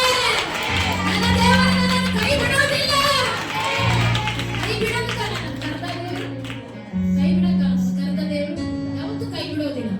ನಾವು ಕೈ ಬಿಡ್ತೇವೆ, ನಾವು ಆತನಿಗೆ ಪ್ರಾರ್ಥನೆ ಮಾಡದೇ ಇರ್ತೇವೆ, ನಾವು ಆತನಿಗೆ ನಾವು ನೋವು ಕೊಡ್ತೇವೆ. ಆದ್ರೆ ದೇವರು ನನ್ನಿಂದ ನಿನ್ನಿಂದ ನಿರೀಕ್ಷೆಯನ್ನು ಹೇಳ್ತಾನೆ. ತಿಂಗಳು ಫಲ ಕೊಡ್ಬೇಕು. ಏನ್ ತಿಂಗಳು? ಯಾವ ತಿಂಗಳು ಕೂಡ ಮಿಸ್ ಆಗ್ಬಾರ್ದು. ನಾವು ಇವತ್ತಿನಿಂದ ತೀರ್ಮಾನ ಮಾಡ್ಕೊಡ್ತೇವೆ, ನಾನು ತಿಂಗಳು ದೇವರಿಗೆ ಫಲ ಕೊಡ್ತೇನೆ. ಹೇಳಿ, ಧೈರ್ಯ ಇರೋರು ಹೇಳಿ, ದೇವರೇ ನಾನು ತಿಂಗಳು ದೇವರಿಗೆ ಫಲ ಕೊಡ್ತೇನೆ. ಹೊಸ ಹೊಸ ಫಲಗಳು ನನ್ನಲ್ಲಿ ವೃದ್ಧಿ ಆಗ್ಬೇಕು. ನನ್ನಲ್ಲಿ ಹೊಸ ಹೊಸ ಫಲಗಳು, ಗುಣಗಳು, ನನ್ನ ಸ್ವಭಾವಗಳು ದಿನೇ ಸಾಯ್ಬೇಕು. ದೇವರೇ, ನನ್ನ ಸ್ವಭಾವಗಳು ಸಾಯ್ಬೇಕು, ನಿನ್ನ ಗುಣಗಳು ನನ್ನಲ್ಲಿ ಬರಬೇಕು. ಅಪೇಕ್ಷೆ ಪಡ್ರಿ. ನಾವು ಎಷ್ಟು ತಗ್ತೀವೋ ದೇವರು ಖಂಡಿತ ನಮ್ಮನ್ನ ಮೇಲಕ್ಕೆ ಎತ್ತಾನೆ. ನಮ್ಮನ್ನ ಹಂಗೆ ಬಿಡೋದಿಲ್ಲ. ಜನರ ಕಣ್ಣಿಗೆ ಅನ್ಬೋದು, ಏನ್ ಮಾನ ಮರ್ಯಾದಿಲ್ಲ ಇವಕ್ಕೆ, ಎಷ್ಟು ಬೈದ್ರು ಅಷ್ಟೇ ತಗ್ತಾರೆ ಅಂತ. ಅನ್ಲಿ ಬಿಡು.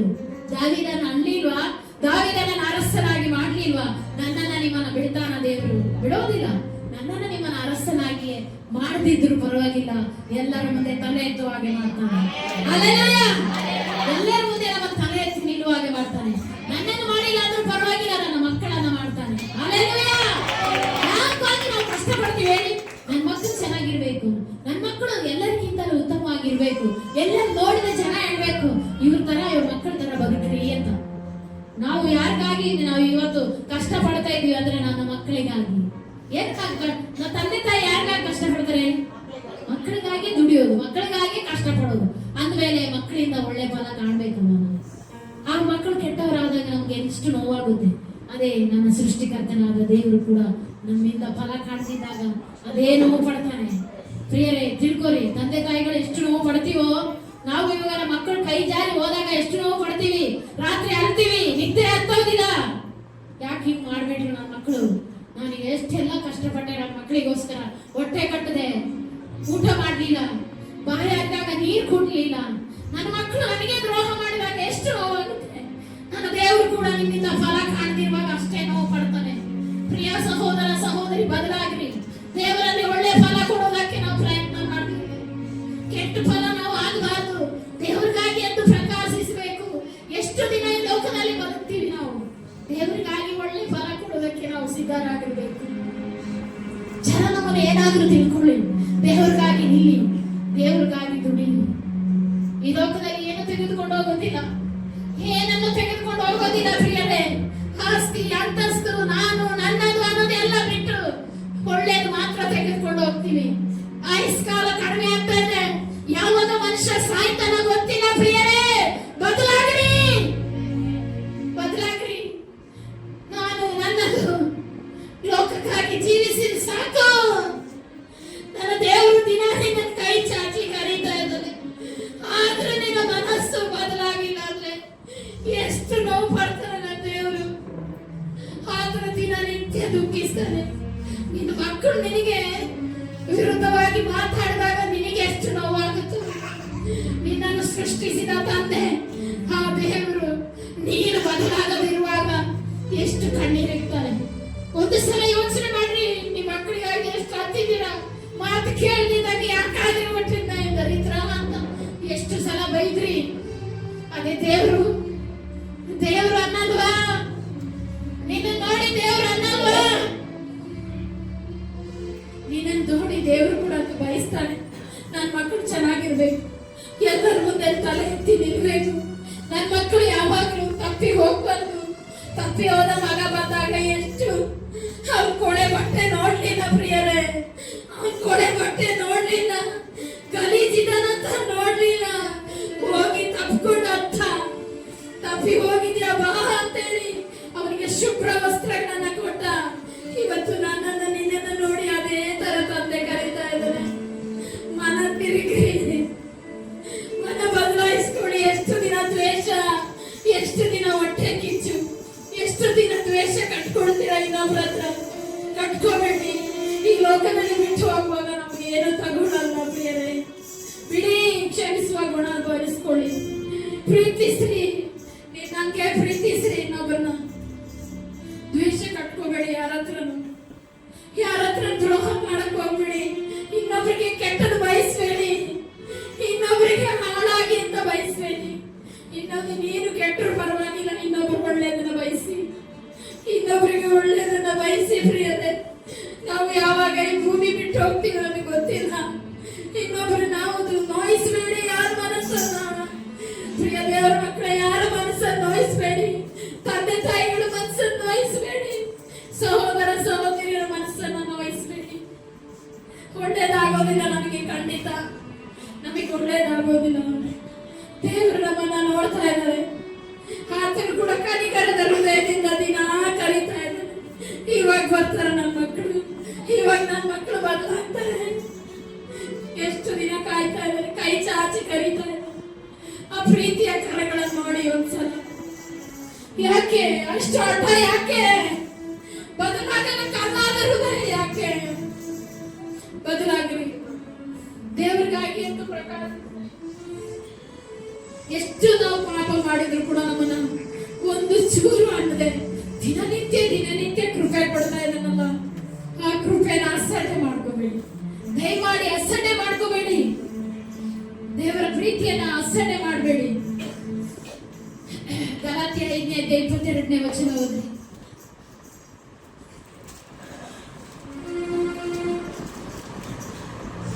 ಆದರೆ ದೇವರಾತ್ಮನಿಂದ ಉಂಟಾಗುವ ಫಲವೇನೆಂದರೆ ಪ್ರೀತಿ, ಸಂತೋಷ, ಸಮಾಧಾನ, ದೀರ್ಘಶಾಂತಿ, ದಯೆ, ಉಪಕಾರ, ಭಕ್ತಿಗೆ, ಸಾಧುತ್ವ, ಕ್ಷಮೆದವೆ ಇದ್ದವುಗಳೇ.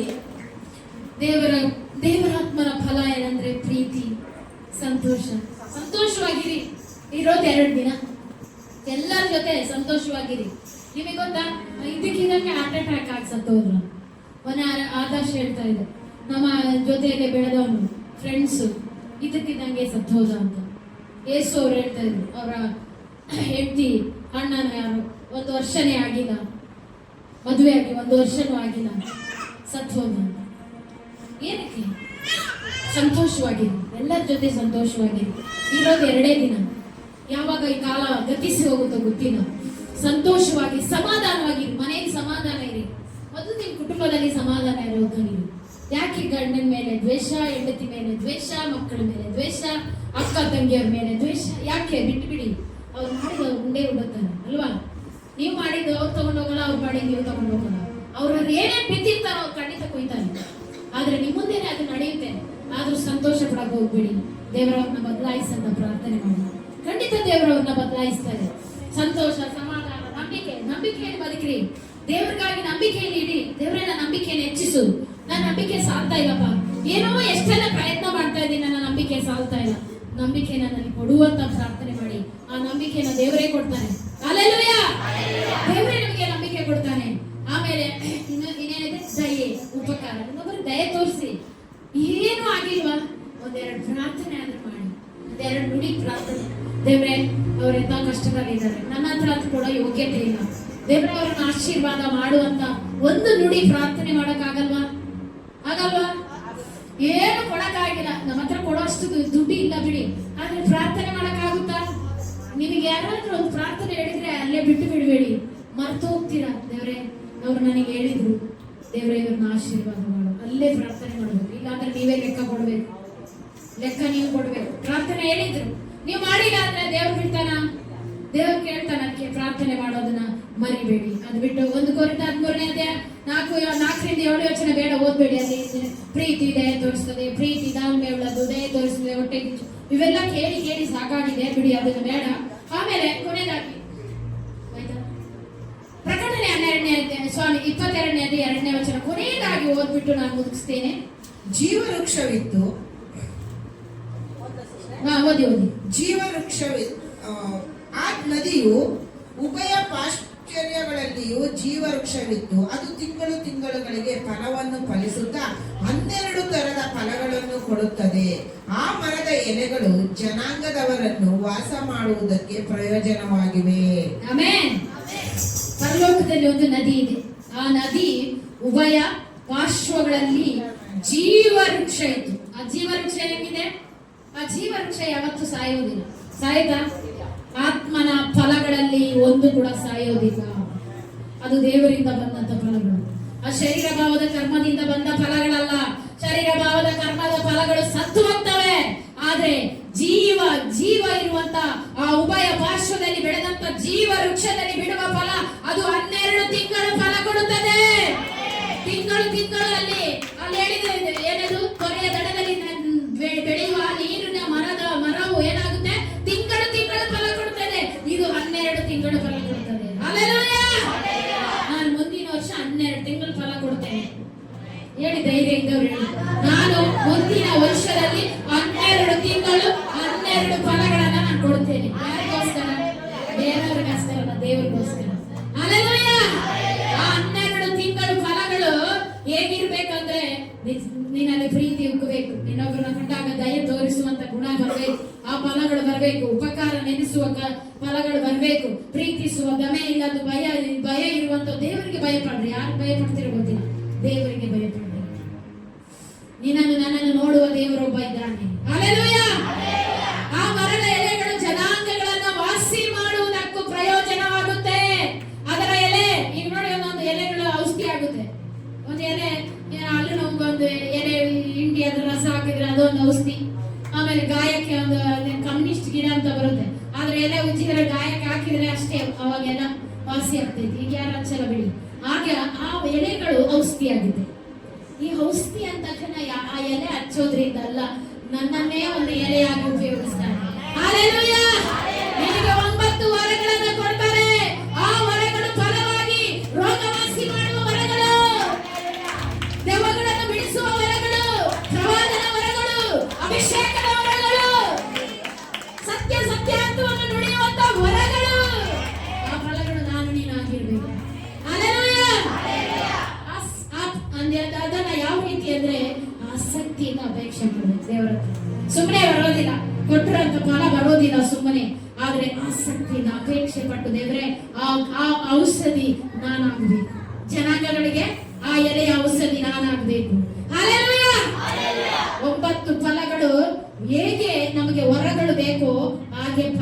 ಕೂಡ ತಿಂಗಳು ಬಿಡಬೇಕು ನಾವು. ತಿಂಗಳು ಬಿಟ್ಟಾಗ ಆ ಫಲಗಳು ನನ್ನಲ್ಲಿ ವೃದ್ಧಿ ಆಗ್ತಾ ಬರುತ್ತೆ. ಹಲ್ಲೆಲೂಯಾ. ಈ ಲೋಕದಲ್ಲಿ ನೀವು ಯಾರಿಗಾಗಿ ಬದುಕ್ತಿರೋ ಗೊತ್ತಿಲ್ಲ, ದೇವರಿಗಾಗಿ ಬದುಕಿ. ಇನ್ನು ಮುಂದೆ ಇವತ್ತು ತೀರ್ಮಾನ ಮಾಡ್ಕೊಳ್ಳಿ, ದೇವರೇ ನಾನು ನಿನಗೋಸ್ಕರ ಬದುಕ್ತೀನಿ. ಈ ಲೋಕದ ಜನರ ಪ್ರೀತಿ ಬರೀ ನಾಟಕದ ಪ್ರೀತಿ, ಅದು ಸ್ವಲ್ಪ ಮಾತ್ರ. ಯಾರೇ ಆಗಿರ್ಬೋದು, ಯಥಾರ್ಥವಾಗಿ ಪ್ರೀತಿಸ್ತೀನಿ ಅನ್ನೋರು ಯಾರು ಇಲ್ಲ ಈ ಲೋಕದಲ್ಲಿ ಇದ್ದಾರ. ಎಲ್ಲ ಮೋಸದ ಪ್ರೀತಿ. ಹಿಂದೆ ಒಂದು ಮಾತಾಡ್ತಾರೆ, ಮುಂದೆ ಒಂದು ಪ್ರೀತಿ ತೋರಿಸ್ತಾರೆ. ಈ ಪ್ರೀತಿ ಮುಂದೆ ನೀವು ಮರಳಾಗಕ್ಕೆ ಹೋಗ್ಬೇಡಿ.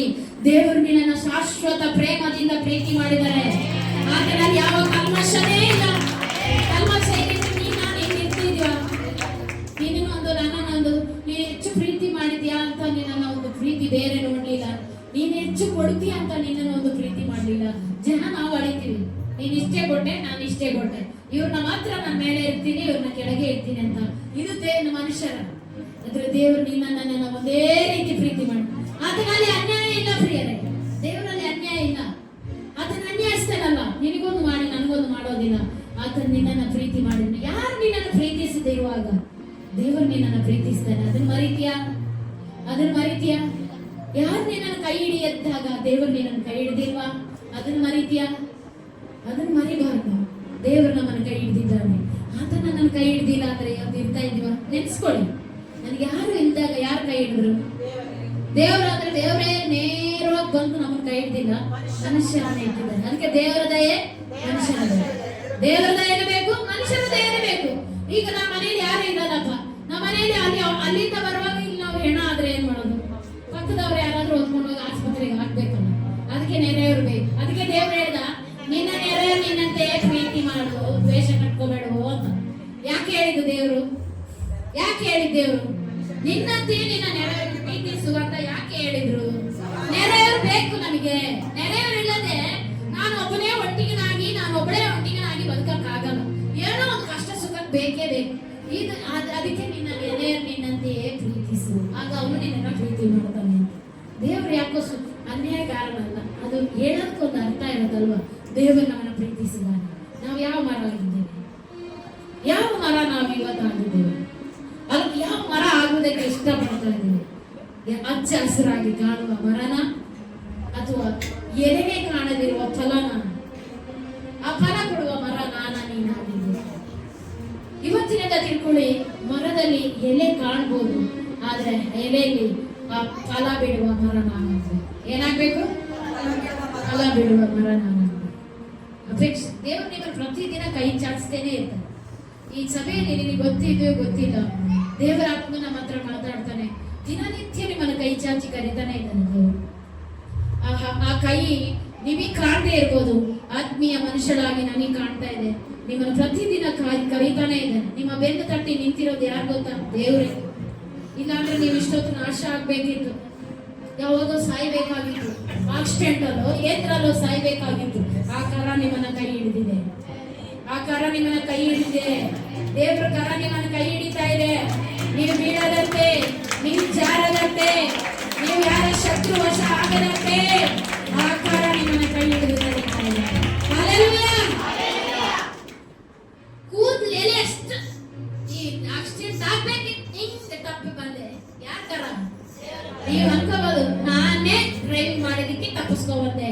ದೇವರ ಕರ ನಿನ್ನ ಕೈ ಹಿಡಿದು ಎಳೆದಿದ್ದು. ದೇವರ ಕರ ನಿನ್ನ ಕೈ ಹಿಡಿದು ಎತ್ತಿದ್ರು. ನೀನು ಬೀಳದಂತೆ, ರೋಗಿ ಆಗದಂತೆ. ನಿನ್ನ ಶರೀರದಲ್ಲಿ ಎಷ್ಟು ರೋಗ ಇದೆ ಗೊತ್ತಾ? ಚೆಕ್ ಮಾಡಿಸ್ಕೋಬನ್ನಿ, ಶರೀರದಲ್ಲಿ ಎಷ್ಟು ರೋಗ ಇದೆ ಅಂತ. ಬೀಳದಾಗೆ, ಹಾಸಿಗೆ ಹಿಡಿಯದಾಗೆ, ಎಲ್ಲರ ಮುಂದೆ ಎದ್ದು ನಿಲ್ಲುವಾಗೆ ಮಾಡಿದ ದೇವರನ್ನ ಮರೆತಿದ್ಯಾ? ಮರಿಬೇಡಿ. ಹಾಸಿಗೆ ಹಿಡಿಯದಾಗೆ, ಮೂಲೆ ಗುಂಪಾಗದಾಗೆ, ಎಲ್ಲರೂ ನೋಡಿ ನಗದ ಹಾಗೆ ನನ್ನ ಕುಟುಂಬನ ಕಾಪಾಡ್ಕೊಂಡು ಅಲ್ವಾ?